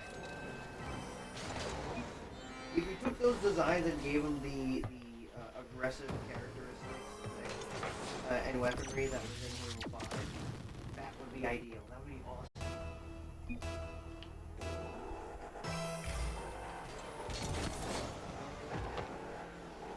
Ones in Halo 5, they had the steel rock cannon, but they also had a plasma shooter as well. We gotta play Doom. And then they're long that they were around with. They were fast too. You know what they were? Relentless. And it almost made up for the fact that their armor had so many holes. But then in Halo Infinite, they just took them back to their usual temperament, and they just made them the Halo 4 everything. You're just picky. I'm picky because I love. I'm picky because I want to see the thing that I love done right. No, this is nitpicking, David. You're nitpicking. I'm nitpicking. You're nitpicking. I'm nitpicking because I want to see the thing that I love done right. Stop being a grandpa. Stop being nitpicky. No, never. Not until they do the thing that's right. Love the game. Just love the game. I do love the game. I like it. So stop complaining. I just wish that they didn't, Journal about it. You're nitpicking. I'm providing conversation for your utter lack of conversation. You're nitpicking. And you would do the same thing if you would do the same exact thing if someone if one of the Destiny devs were like, all right, we're gonna significantly change this design to make it easier and more fitting for casuals and blah blah blah, so people can turn their brain off and not have voice time. Why do you think I stopped, David? What, playing Destiny? Yeah. Oh, what, you just couldn't handle the challenge? No, because it was boring. Well, the challenge was boring. No, there was no challenge, David. Oh. Well, that's because you were good at the game. Of course there was no challenge. You were good at the game. You got good. Yeah. So therefore there was no more challenge for you, so which is why you left. But other people, like me, wouldn't feel the same way. It's like, oh, they should do. I liked the Destiny 1 designs. They should have brought back the Destiny 1 designs. These new Destiny 2 ones are just garbage. Are they? No, they're actually better. Yeah. And you know what? In some aspects, the Hunter designs are kind of better. But that doesn't make up for the fact that they completely negated the whole point of a Hunter fight. You shoot I mean, them. you're still hitting the weak points, David. There's just more of them. Yeah, there shouldn't be more of them. That's the point. Why make more weak points? You already have the two. Those are the only two you need. If players can't get them, oh well, get good. I'm sorry to say, but you're bad at Halo. Get better. I think you're just being salty, David. I think this new generation of I just think you're salty that they took the fun out of the game, or the difficulty out of the game. You know what? Just play the damn game, dude. I do play the games, and they're fun, and I enjoy them. You know what I don't like? The fact that they made the Hunter so easy to take care of. It's a game, David. You shoot them, they die, you move on. They're the toughest at force in the Covenant army. They should be a challenge, and now they're not because they have holes in their armor. So many of them. Yeah? Yeah. You don't see an issue with that? It's just more holes, David. You don't see an issue with making a tough opponent easier in new games. Yeah, because it'll just be a new game at that point. Making them easier in the game that when it was hardened, that's like catering. But if they made the game, or if they made the enemies easier in new installments, then that's their decision. No, that's catering. Making an enemy easier in a new installment. If Capcom made a new Monster Hunter, and they put Rathalos in it, they completely take away his fire attacks, so that way players won't get the burn debuff. It just completely negates the fight. I mean, Monster Hunter World is pretty much a mainstream version of Monster Hunter. Well, yeah, yeah. Well, like, if they took Rathalos and just completely got rid of all of his fire attacks so that way you don't get burned in the fight, then what's even the point of fighting him then? At that point, you may as well just be fighting, I don't know, a Yon Garuga or a Velociprey. Because it's just not challenging. There's no fun in it. They completely like took away the thing that made the Rathalos the Rathalos. They took away his strength. The strength of a hunter is that they have two weak points, the neck and the back. Give them any more than that, and that's just taking away their strength. And just making them ridiculously easy to deal with. If I can stand by at afar and just shoot a hunter with a sniper rifle in the knee, and take it out that way in like a couple shots, where's the challenge? Where's the fun? Where's the fun in it? There's no fun. You're just breaking shit, David. Yeah. You're just doing the game. I should need to resort to exploits like that if I don't want to deal with a face-to-face hunter fight. So then give them more armor. Or That's what I've been saying. or give them less armor, I should say. No, don't give them less armor. That'll make me even more angry. If anything, give them more armor. Revert them back to their Halo Reach design and the Halo 3 design, and just pretty up the model. Just make the model prettier. That's all you have to do. David's salty, everybody. Don't mind him. Well, I wouldn't be salty if they did it right. He's just a big. Look, I know nothing about modeling and like animation and stuff like video game making, so on, whatever. I'm just a fan. Who cares? But like, just do it right. He's just a big salty sailor. He is. Do it right. Look, just because I get passionate about like the little things and you don't, doesn't mean you get the deals. I guarantee that if they took a game you love, like Rocket League or Destiny, and they made a small change and they made a change that really irked you, you would be passionate about it. Yeah, they made the game free to play first of all. Then they made like most of the no, that wasn't always free to play. Oh. And like the thing they did recently with like all the campaigns except for like the few new ones, they made free. So literally all the people that like paid for like the season passes and things like that, they basically just wasted all that money. Yeah, and that upsets and irks you. And irks you. And it brought up in Because that's money, David. Yeah. That's a real problem, a real life problem. Well, okay. Okay, Mr. Real Life Problem. Look, man. I'm just a passionate fan.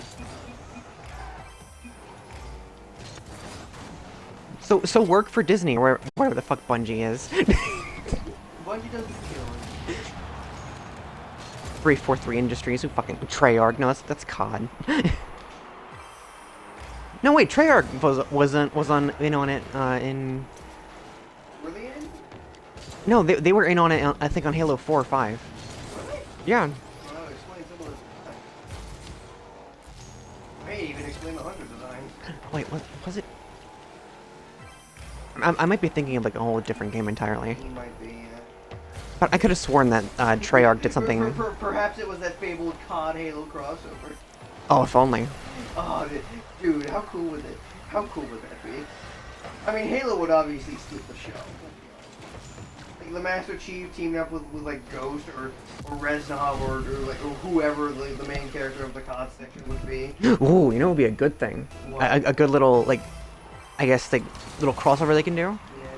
Yeah. Call of Duty New Dawn, where it's first contact with the Covenant.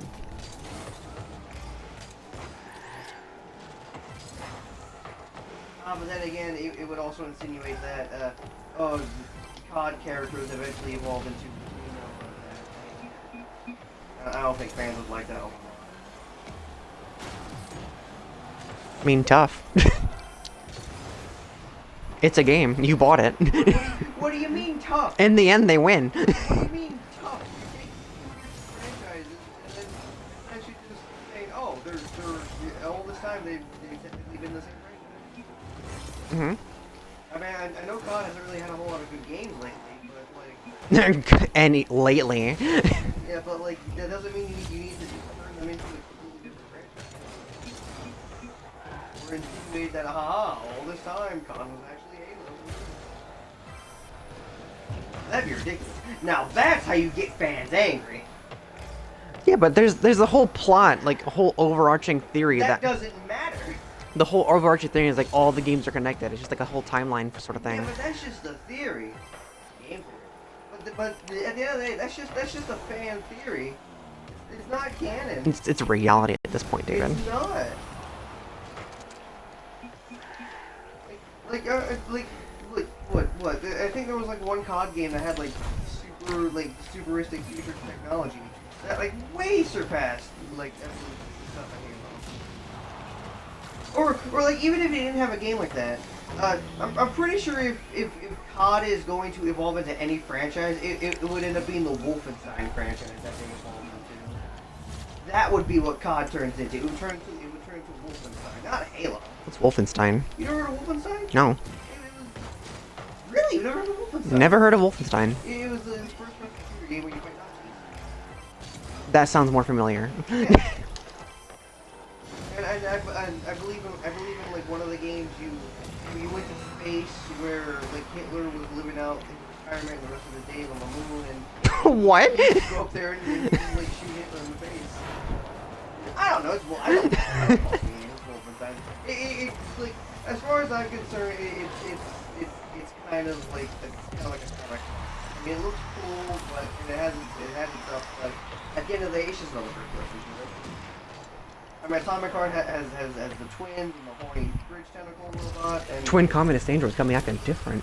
yeah, and like in Wolfenstein, you versus actually, Wolfenstein is basically like a what-if reality. What if the Nazis won and took over the world? That's what it is. It's a first-person shooter taking place in a dystopian reality of what if the Nazis won. What if?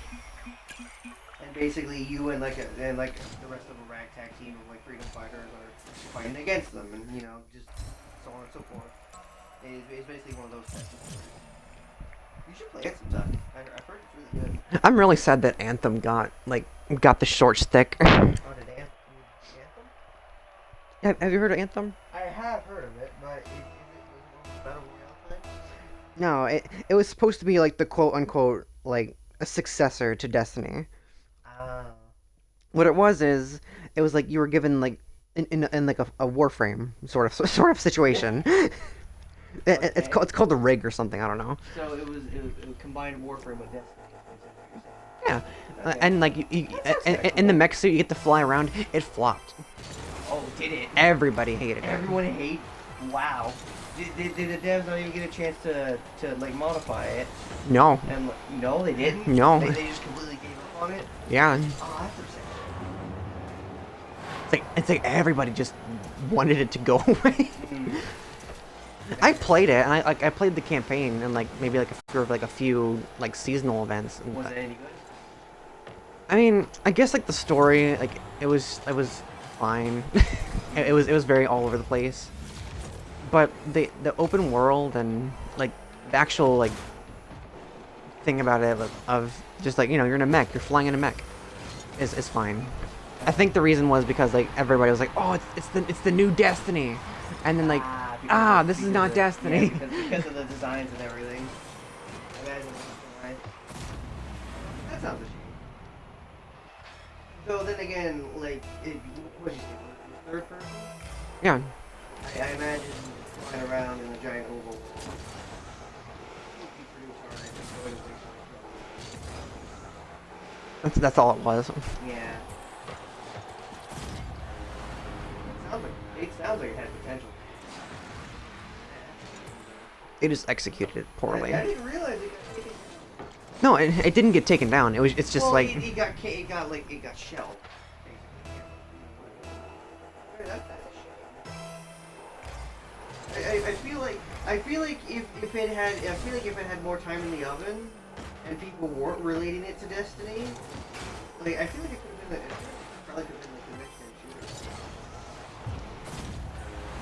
shooter. Ooh, because like okay, like sit there, imagine you're flying to your next objective, and like random like boss AI or just like there's just like a group of like players or something just comes out of nowhere and starts trying to gun you down out of the sky. It's essentially you essentially get to have dogfights in mech suits. that's what I liked about. I think it's called. That could have been something, but no, they just shut it down. I think the game is called Void. Void? Yeah, Void. It's like a you had like your own little like suit, like flight suit, Yeah. and you get to fly around and have like rockets and shit. And you enter this like whole little foreign alien world through like a tube, and like you have to get out. But there was like aerial combat. There was like vertical combat instead of horizontal. Yeah.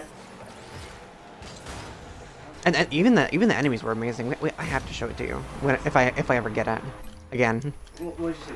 Void? Yeah, Void. It's like Dark Void or something like that.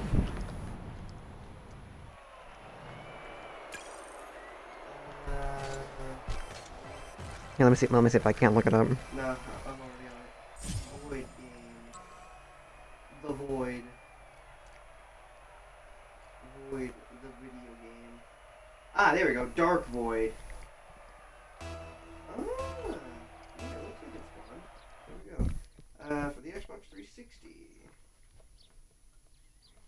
It was a fun game. There was a lot of like unique little weapons. It looks like it was fun.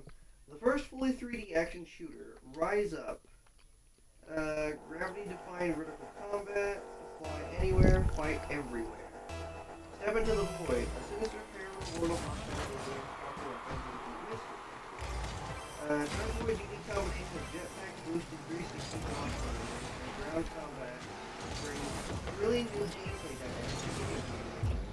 Experience the seamless transition between flight and fight. As you battle to the alien watchers in the Yeah, we have to play it now. That's the same thing with Mega Man and Monster Hunter. So it sounds like it's a good game. Oh, it was an amazing game for me. I fucking love that. It honestly sounds like what Anthem could have become if It wasn't like really an open world. It was like a linear. well, it could have basically just been open world.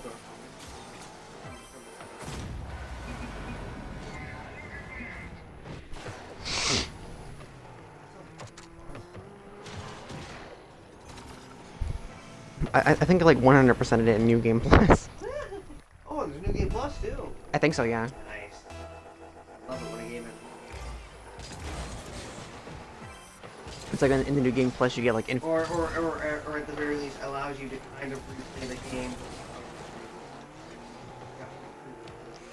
like if you upgraded it, like your rifle, you can get like explosive rounds. Yeah. And I think in New Game Plus you get unlimited ammo. Ooh, that's handy. Yeah, completely forgot. Like some games add perks to New Game Plus. I believe that in one of my core games, Tower of the Swords of Arceus, the new you can do a New Game Plus in one of those games.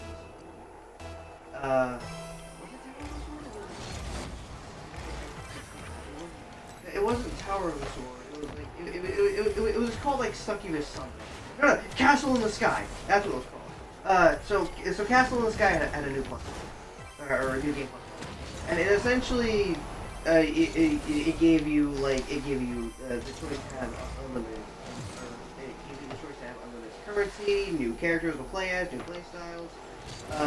And one of the new characters essentially just allowed you to revert to the game with how overpowered she was. Oh. There was one thing she couldn't do, and that was attached to and climb walls. So Ah. if you wanted to do that, which you had to do to progress the story in certain areas, you had to switch back to your original Succubus character. But aside from that, like, she completely broke the game. And I loved her for it. But yeah, I love when games have New Game Plus that does that. Monster Hunter kind of does that as well. Except it's much less of New Game Plus and more of, hey, you beat the main story. But wait, Have there's more fun. there's more characters. Well, no, I mean, kind of, but it's also more or less just, hey, you beat the main story. Well done. Have fun. Do whatever. You're not obligated to anything anymore. I mean, we may throw out an event or two in the future, but, like, that's it. You're done. Just have fun. Hunt monsters. Do better. Upgrades, people. We need upgrades. See how well you do. Challenge yourself. I don't know, just do something. They had the whole A through Z rank. Yeah. What's great about Monster? Once the main story is done, you're pretty much free to do whatever you want.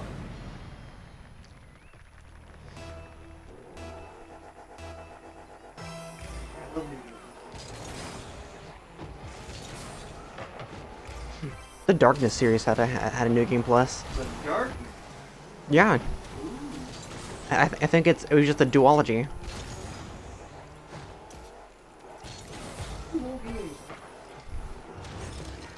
Okay. So if we ever get the chance to play Lollipop Chainsaw on your channel, can I play these games with you? Sure. I've always wanted to play through Lollipop Chainsaw. One game. Hey, look, it's the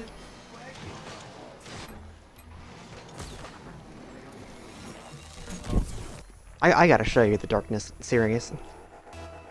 The whole plot of it is like you're a mob boss named game of no, it was like something edgy.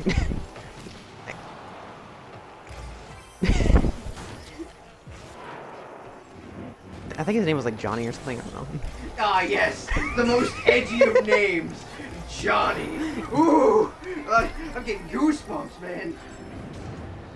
No, no. I'm thinking of a different. Johnny Silverfang. You may as well just name your guy John Wick. The other person's name is Johnny. Like, it was like Johnny Pal or something like that. Johnny Pal. That was part of like the story. The most edgy character.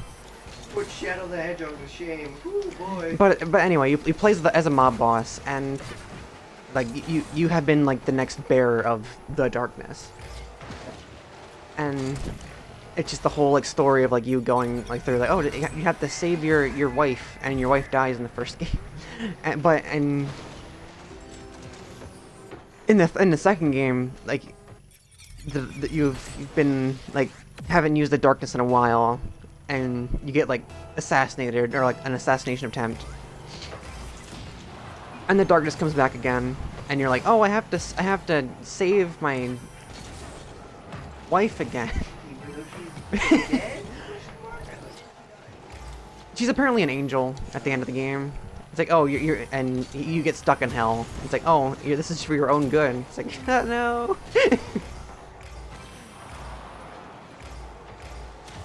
Darling.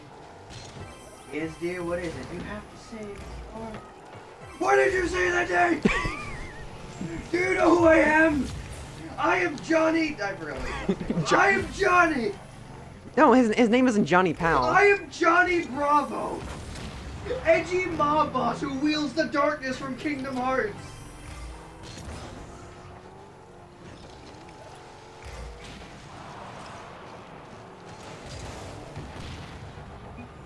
God, what was his name now? I forget. What, from Kingdom Hearts?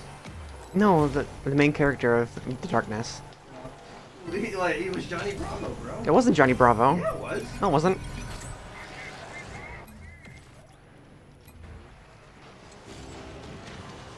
God, I gotta look it up. It'll kill me otherwise. Well, of course it'll kill you. Mob boss. The darkness.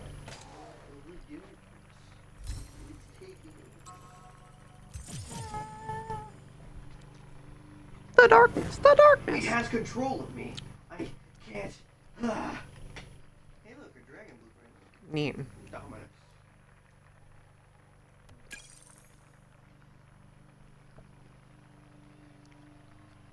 Yeah, just tell me what the fucking game's about so I can know what the person's name is. Look up the main character. Jackie Estacado. Jackie Estacado. You know what? It's more edgy than Johnny. I'll give you that, but that first name, if you only say his first name, it kind of loses the whole scare factor. He's a mob boss. Anybody named Jackie will fucking kill you. Jackie's a wild card theme. I don't know, man. I feel like his last name. His last name. Yeah, the Estacado family, mob boss.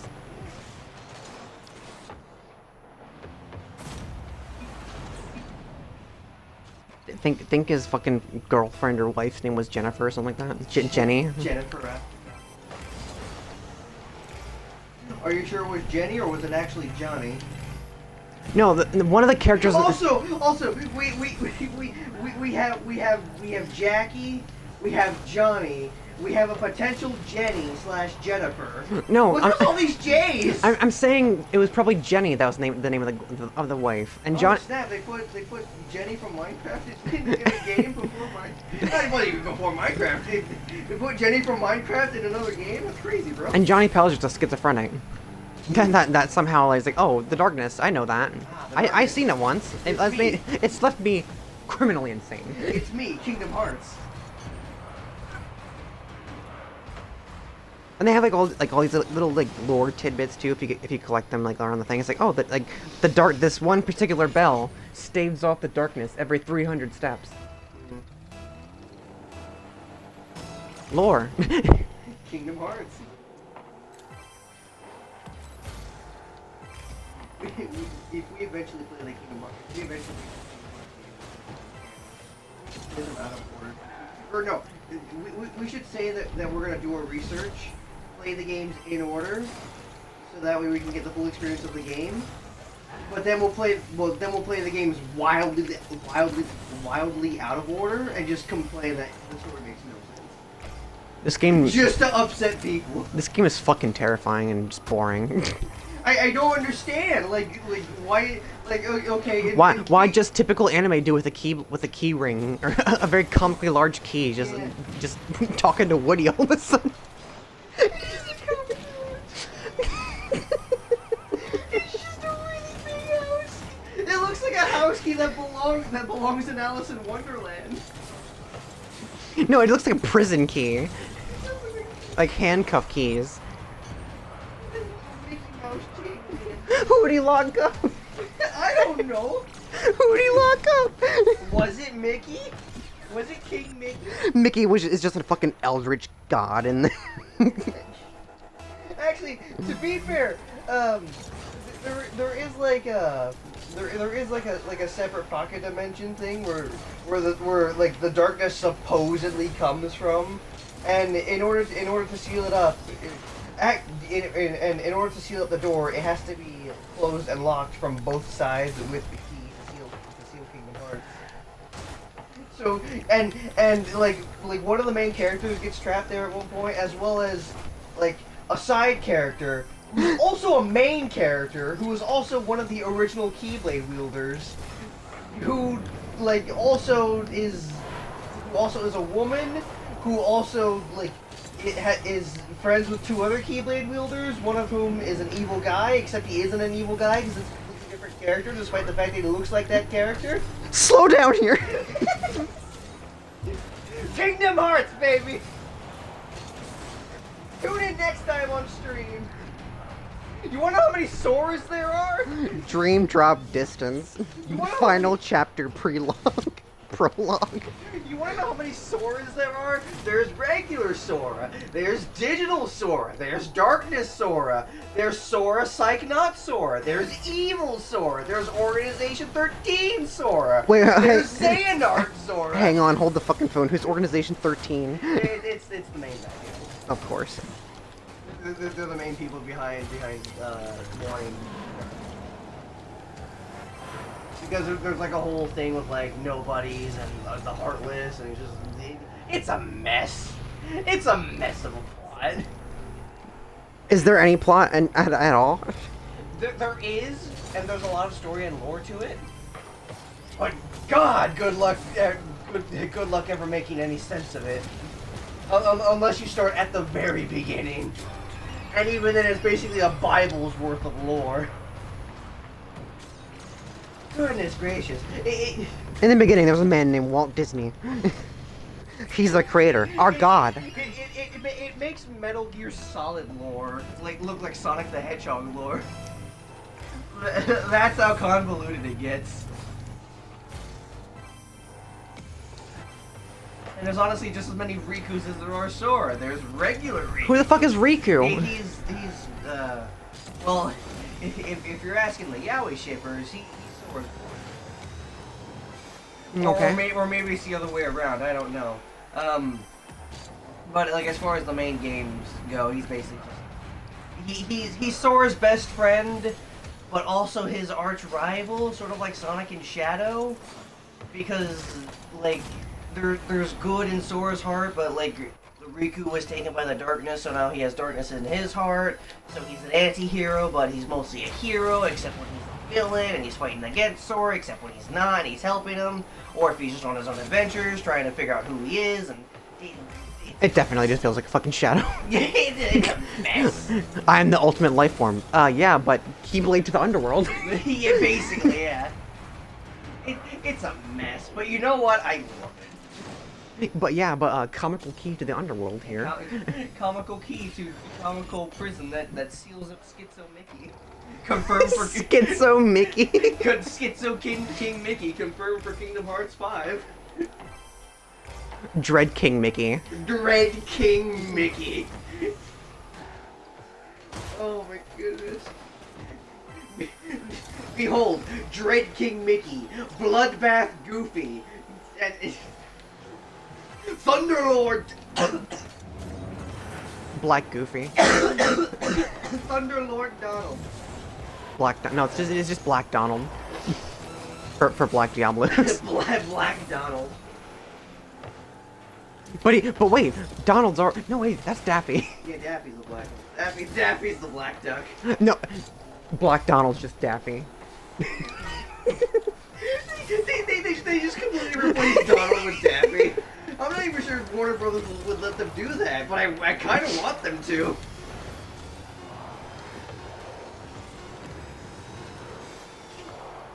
Honestly, it would make the game a whole lot funnier. I can tell you that. Oh no! Who is that in the distance? It's Black Donald. Black Donald. You're dead. You're dead. Oh my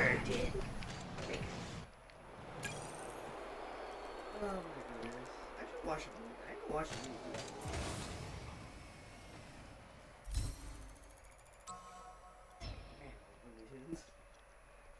And you know what? If we're gonna have Donald, can we also have Bugs Bunny as well? As well as like a couple other Looney Tunes characters in Kingdom Hearts 5, please. The hero, Bugs. the new Keyblade wielder, Bugs Bunny. And he paints it to look like a carrot.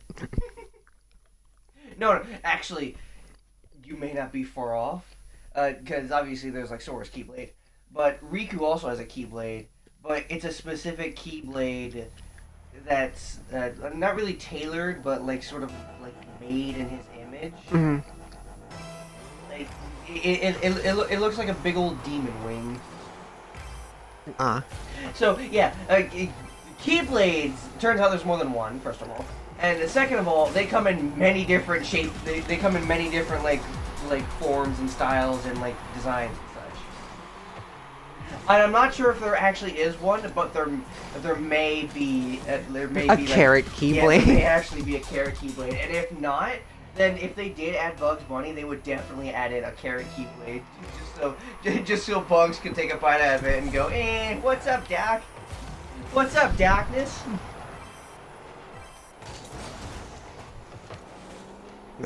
Bugs Bunny could never be in a universe like that. He'd be too powerful. In a universe that convoluted. He'd be too powerful. Would be too powerful. With all those gyps and japes.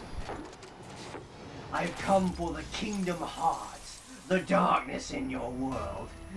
Of course, you realize this means war. Honestly, It's rabbit season. I kind of just want to see Organization 13 just completely get like taken down, demolished, strictly through Looney Tune gags. I want I want them to have like That's what I want to see. I want them to have like a little I go on. I lost my train of thought. You want them to go on what? Like a little like throwaway line of like it's like looks like rabbits back on the menu. It's like duck. I think you mean duck, Doc. Holds up a sign that says duck season. Or it's like, oh, it looks like 13, or like darkness on the menu. I don't fucking know. It'll get lost in translation. Yeah. I'm sure Warner Bros. Will find someone to make it work. Like, he'll be talking to Daffy or something. Or he could be like, oh, Daffy's on the darkness side now. It's like, it's rabbit season. Daffy Duck has been consumed by the darkness. Oh my god, it's the rival battle we've always wanted to see. Bugs Bunny, wielder of the Keyblade, versus Daffy Duck, wielder of the darkness. You know what? You know what? Just completely scrap Kingdom Hearts. Make something like Kingdom Hearts, but with Looney Tunes characters.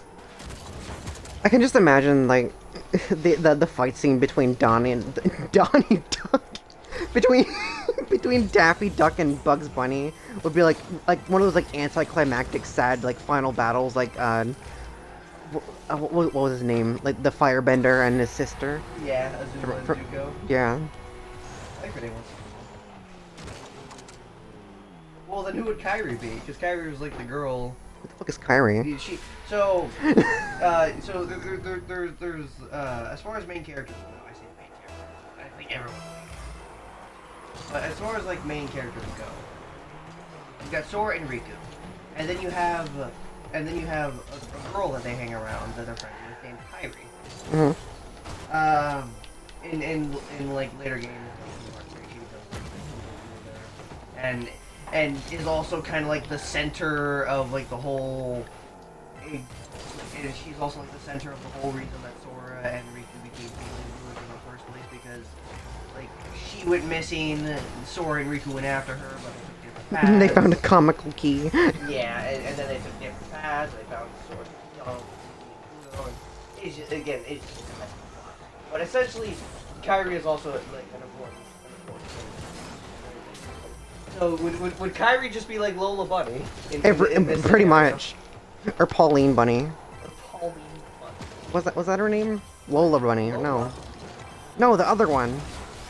Jennifer Rabbit or whatever it's called. Oh, Jessica Rabbit. Jessica, yeah, that one. Yeah, but unless you're thinking of Roger Rabbit. No. Jessica Rabbit. Why get the human though? Why not? I mean, look, don't get me wrong. I like Jessica Rabbit, but first of all, I don't think she's owned by Warner. Just send her a smash invite. Send her a smash invite. You can do that, right? I mean, I guess. So that being said, Jessica Rabbit. Just send her a Kingdom Hearts invite. So that being said, Jessica Rabbit in Smash Bros. Think about it, Miyamoto. It could be a thing. It could. It could be just as much of a thing as Zone Tan in Smash Bros. Think about it. Just have it be DLC. Well, I mean, obviously it'd be DLC. She wouldn't be in it from the get-go. The Looney Tunes update. The Looney Tunes update. Hey, there we go. I think the Kyrie replacement for Looney Tunes Kingdom Hearts would have to be really funny. I just want like Taz, the Tasmanian Devil, just like fucking bodying Meta Knight.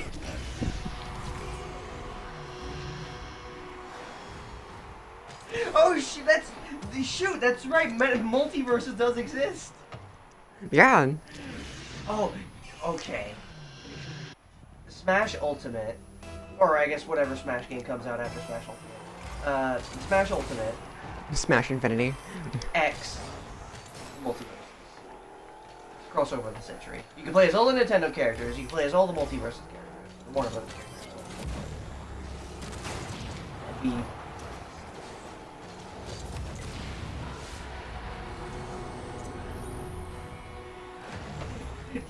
I want to see Velma and Shaggy try and unmask Sonic the Hedgehog. I want Doom Guy to just rip out the innards of Donald Duck after after like getting bodied by Meta Knight and just default dancing over their graves. But you know, in reality, it wouldn't actually be Doom Guy. It would just be like a me in a Doom Guy outfit because he's not in. Unfortunately. So that being said, Miyamoto, it happened. I mean, you have the power. Yeah, but he doesn't like doing the Smash anymore. Yeah. I feel sorry for the guy because he wanted the series to end like so many installments ago. Did he? Yeah. Oh. Well. It was like one of like the developers, like his thing was like, oh, he created Kirby and there was like a lot of things and he stopped developing Kirby. Yeah. And then he did and then he found like the Smash and like they did like all these like little Smash like games and he just couldn't do it. Yeah. He doesn't like seeing his games get like so many installments.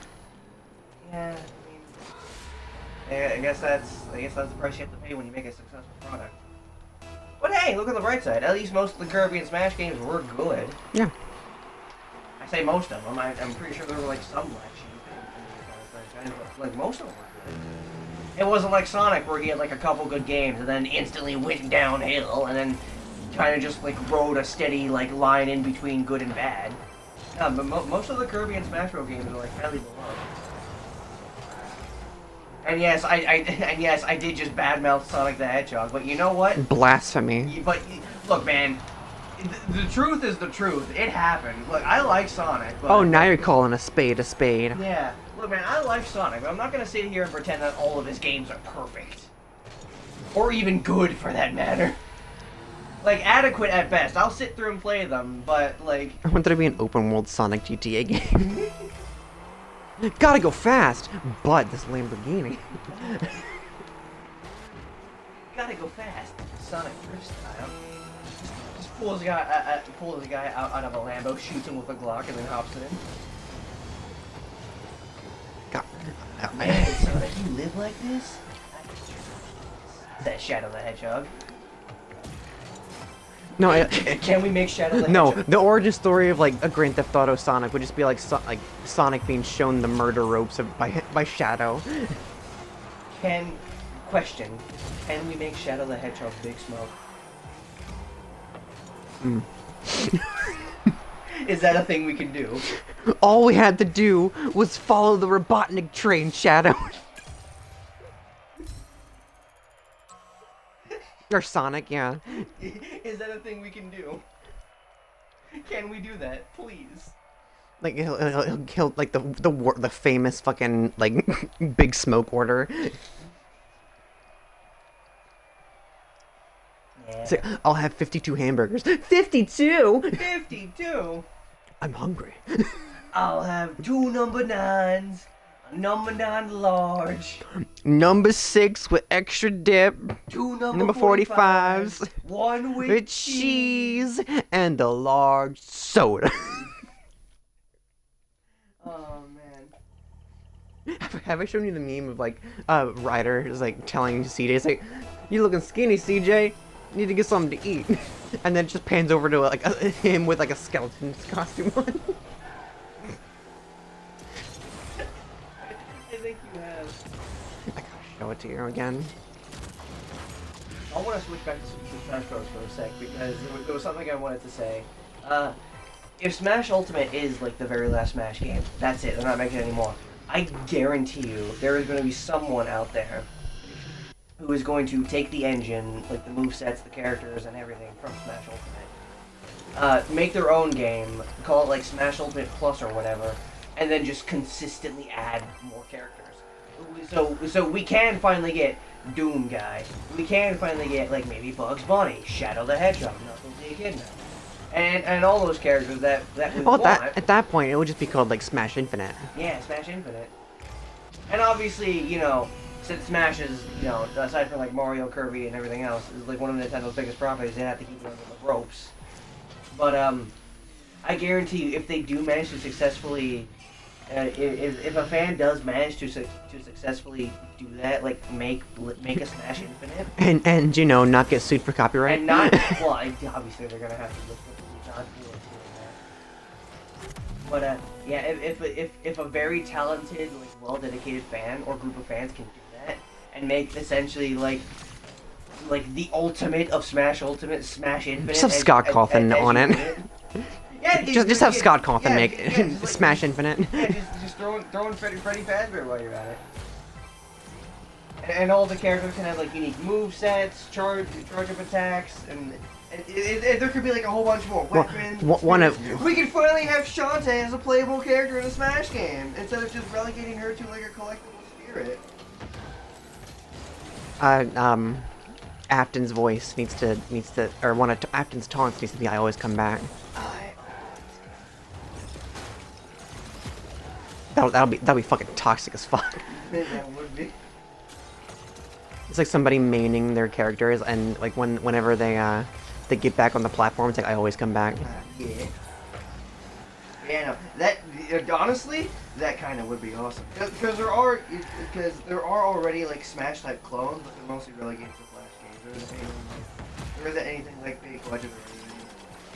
Actually, now that I've said that, I kind of wonder if Smash Flash. Yeah, no, it's an actual thing, and for the longest time, it was the Smash Bros that I grew up on. It's called Super Smash Flash. It got a sequel. It basically had like the typical menagerie of Nintendo characters. It had Sonic, a couple Sega characters. Mhm. It had Sonic and Tails in it. I think Smash Flash 2 also had Shadow. Or it could have been Knuckles. I'm not sure. But yeah, like from what I remember, it was a good game. Clunky, sure, and not always well put together. Especially the first one. But yeah, no, it was fun. And then there was also a Sonic. There was also another Smash fan clone that focused specifically on Sonic characters. It was called like Sonic Smash Flash. You can see the theme here. Yeah, Smash Flash. Yeah, because you know they were just Flash games. It had like all sorts of Sonic characters. You had Sonic, Amy, Shadow, Silver, Mighty, and SBO from the Chaotix. I think Metal Sonic. I'm not sure.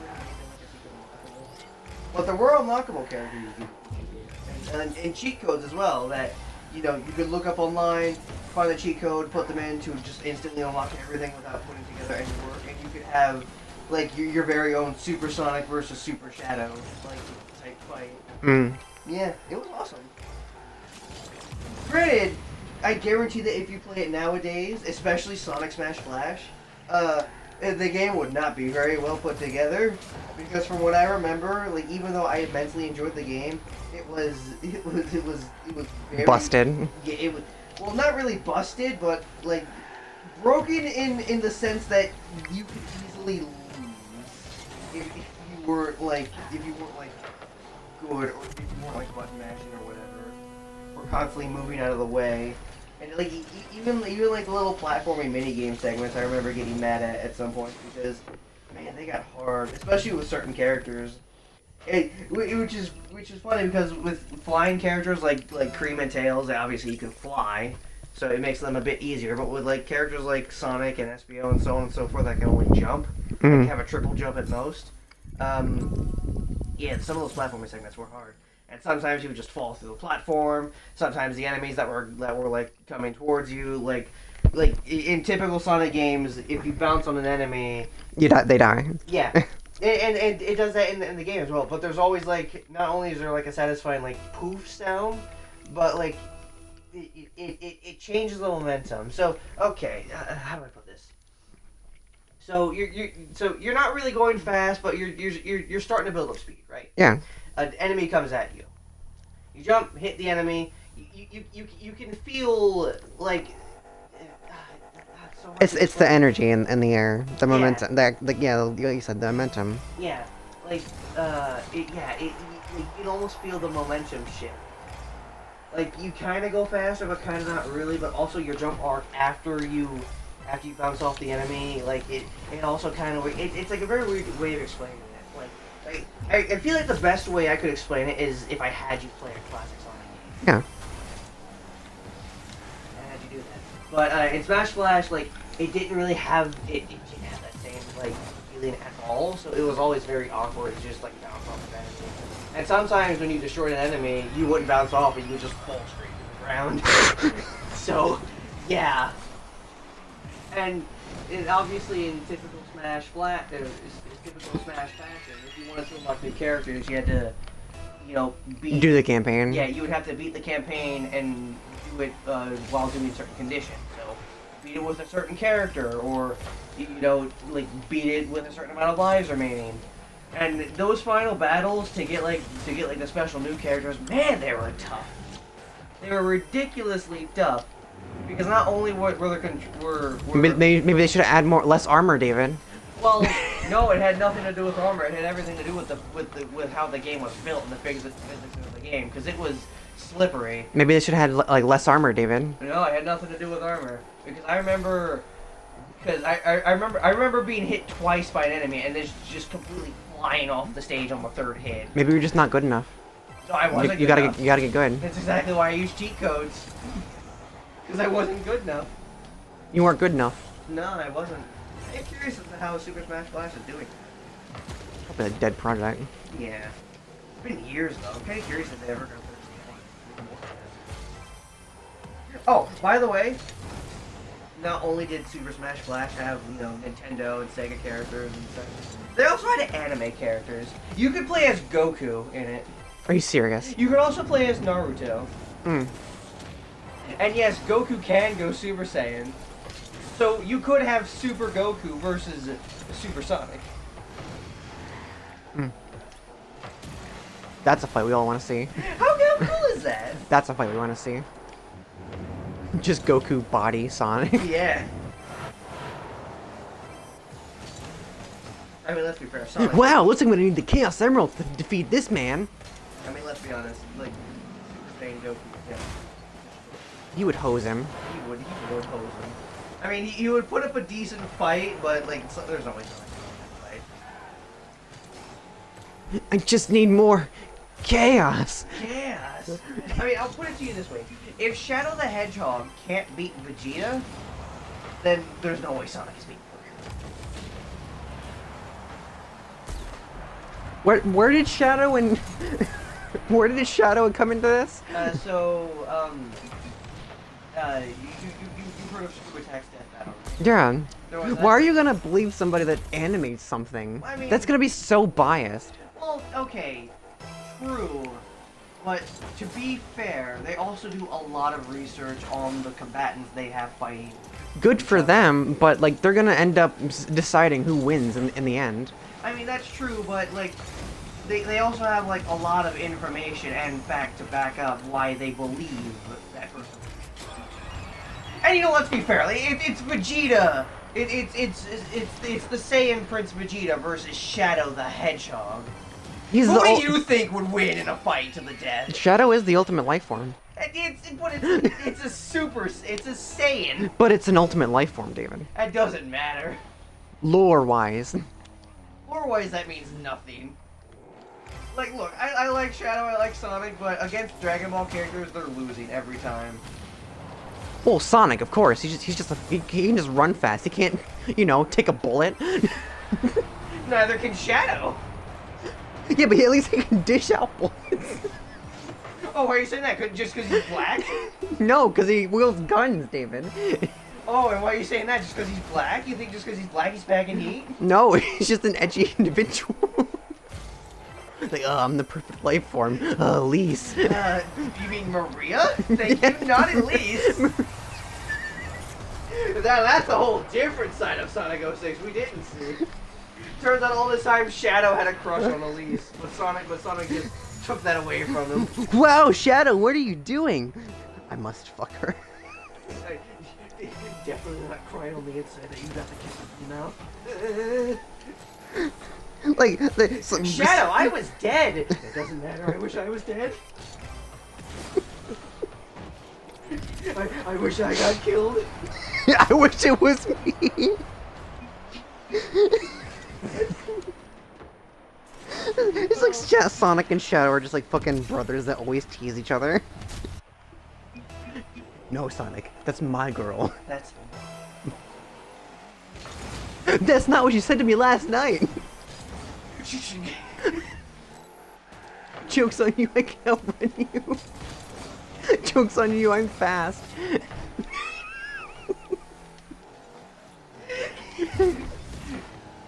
Oh yeah, well, joke's on you, I'm just as fast. Now with your fucking rocket slippers. They're air shoes. Air shoes.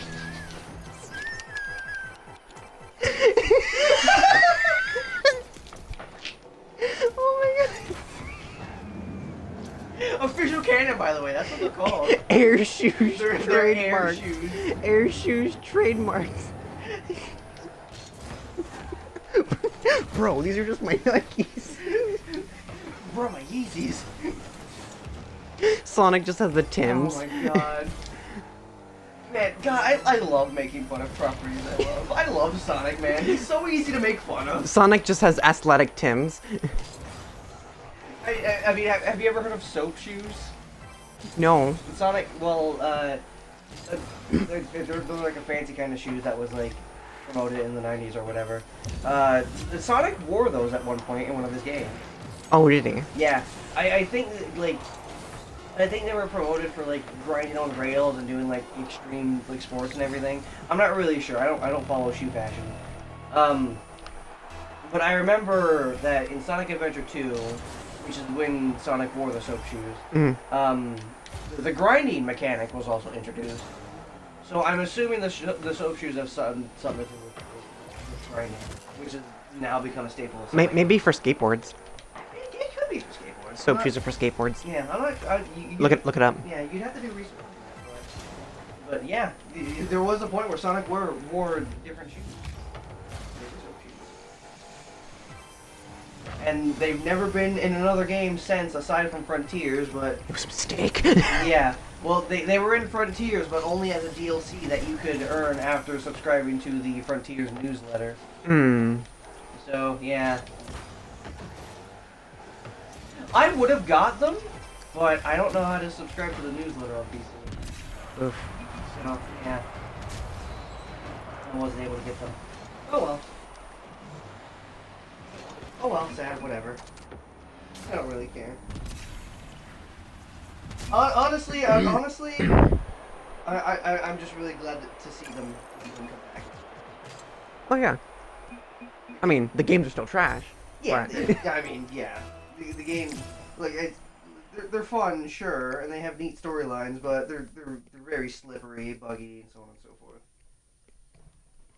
But it is very nice to see an old piece of Sonic media, or like an old bit of Sonic media, like the Soap Shoes, come back in like a newer and more like even if it's just like a cosmetic thing, like it's still very nice to see because it lets fans know that I mean Sega still acknowledges that this exists in Sonic 4D shoot 'em, so I bring them back after all these years. Make it fun. Make it nostalgic. Oh man, I remember. Granted, that nostalgia doesn't excuse them from reusing Green Hill, Chemical Plant, and Sky Sanctuary for the upteenth time in another mainline Sonic game. I mean, I would have liked to see, either other levels from other games or like completely new original levels. But, just whatever. They're Sega. I'm not a game developer. You gotta start somewhere, dude. Look, they reused those 3 stages I mentioned in Generation. Anniversary game, Sonic's birthday, whatever. They used it in Mania. Okay, sure, another anniversary thing, a game for the fans, made by the fans. And then they also had them in Forces for some reason. Like Green Hill and Chemical Plant Zone were constantly featured in Forces, and it's like, why? I mean, you could have like a Westopolis or like an Emerald Hill or something. Yeah, bring back Emerald Hill. I want to see Emerald Hill back. I want to see that game or that level. I want to see Angel Island Zone return. I love Green Hill, but I'm kind of getting sick of it. And look, I take more than my fair share of crap from Sonic, but some of these things I'm kind of getting sick of. I mean, it's a staple, isn't it? Green Hill. Well, yeah, but that doesn't mean it needs to be in every single game going forward after Generations. Well, that's their choice. I mean, it is their choice, but it doesn't mean it's a good one. Hello, welcome to Green Hill. Okay. Your starting zone. Yep, You know okay. this zone. Do some shit. I mean, I can excuse it in the Sonic Prime TV show, because, it's Sonic's very first level, it makes sense. They say that, that's his home, that's where he lives, he lives in Green Hill, so, fine, whatever. That doesn't mean he doesn't have to start his adventure off there every single time. Well, kinda. No. He goes. I'm sure he goes home after and for some R&R after defeating Robotnik for like the 15th time in the series. But what about other areas? What like Station Square or the Mystic Ruins? What about those places? Are we ever going to see those places again? Nope. Speed Highway, Westopolis, Radical Highway. That'd be silly, David. Again, the aforementioned Emerald Hill Zone, Angel Island, Mystic Ruin. What I said before. Marble Garden. That's the one I'm thinking of. I'd love to see Marble Garden. I think that'd be neat. Heck, bring back Labyrinth Zone. I want them to bring back Soviet Russia. It was one of the secret levels, David. You understand? You never seen fucking Sonic in the trenches? No. Trench warfare. But when I was little, I constantly They gave him a trench gun, David. I haven't seen that. But when I was little, I constantly I found a Sonic a very short question where it was one looping level of Sonic in the intestinal tract of what I'm assuming is some person or creature or something, and it was called the Diarrhea Zone. Mm. And yeah, And from what I remember, it didn't have much to it. You made Sonic move left and right. It had one screen, and that was it. Hmm. I remember I also found a Sonic dating sim at one point, where you got to play as a male character, and you like Sonic or Shadow or whatever, and you attempt to like romantically date the female character. Cream for some reason, Blaze, Cosmo also for some reason. So I'm gonna cream and cream. well, no, because like Cosmo, Who the fuck is Cosmo? he was secret. Who? Who? Tails' waifu. Who? Tails' love interest. Who? The cute green girl that I love. Who? The Sonic character that isn't Sage. Who? I'm not looking her up. Who? I'm looking her up.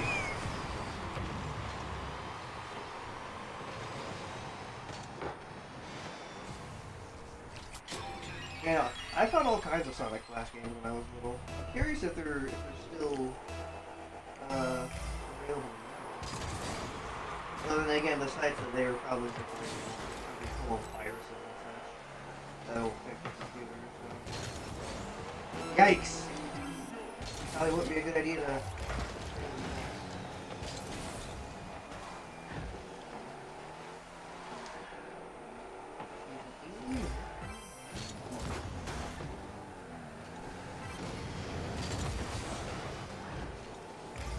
This is possible. Oh, the Roserade.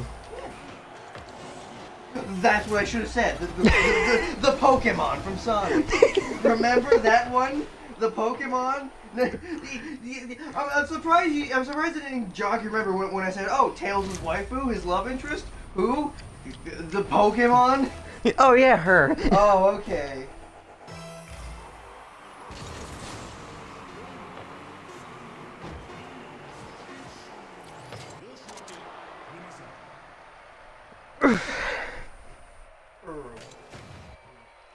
What do you mean, her of all people?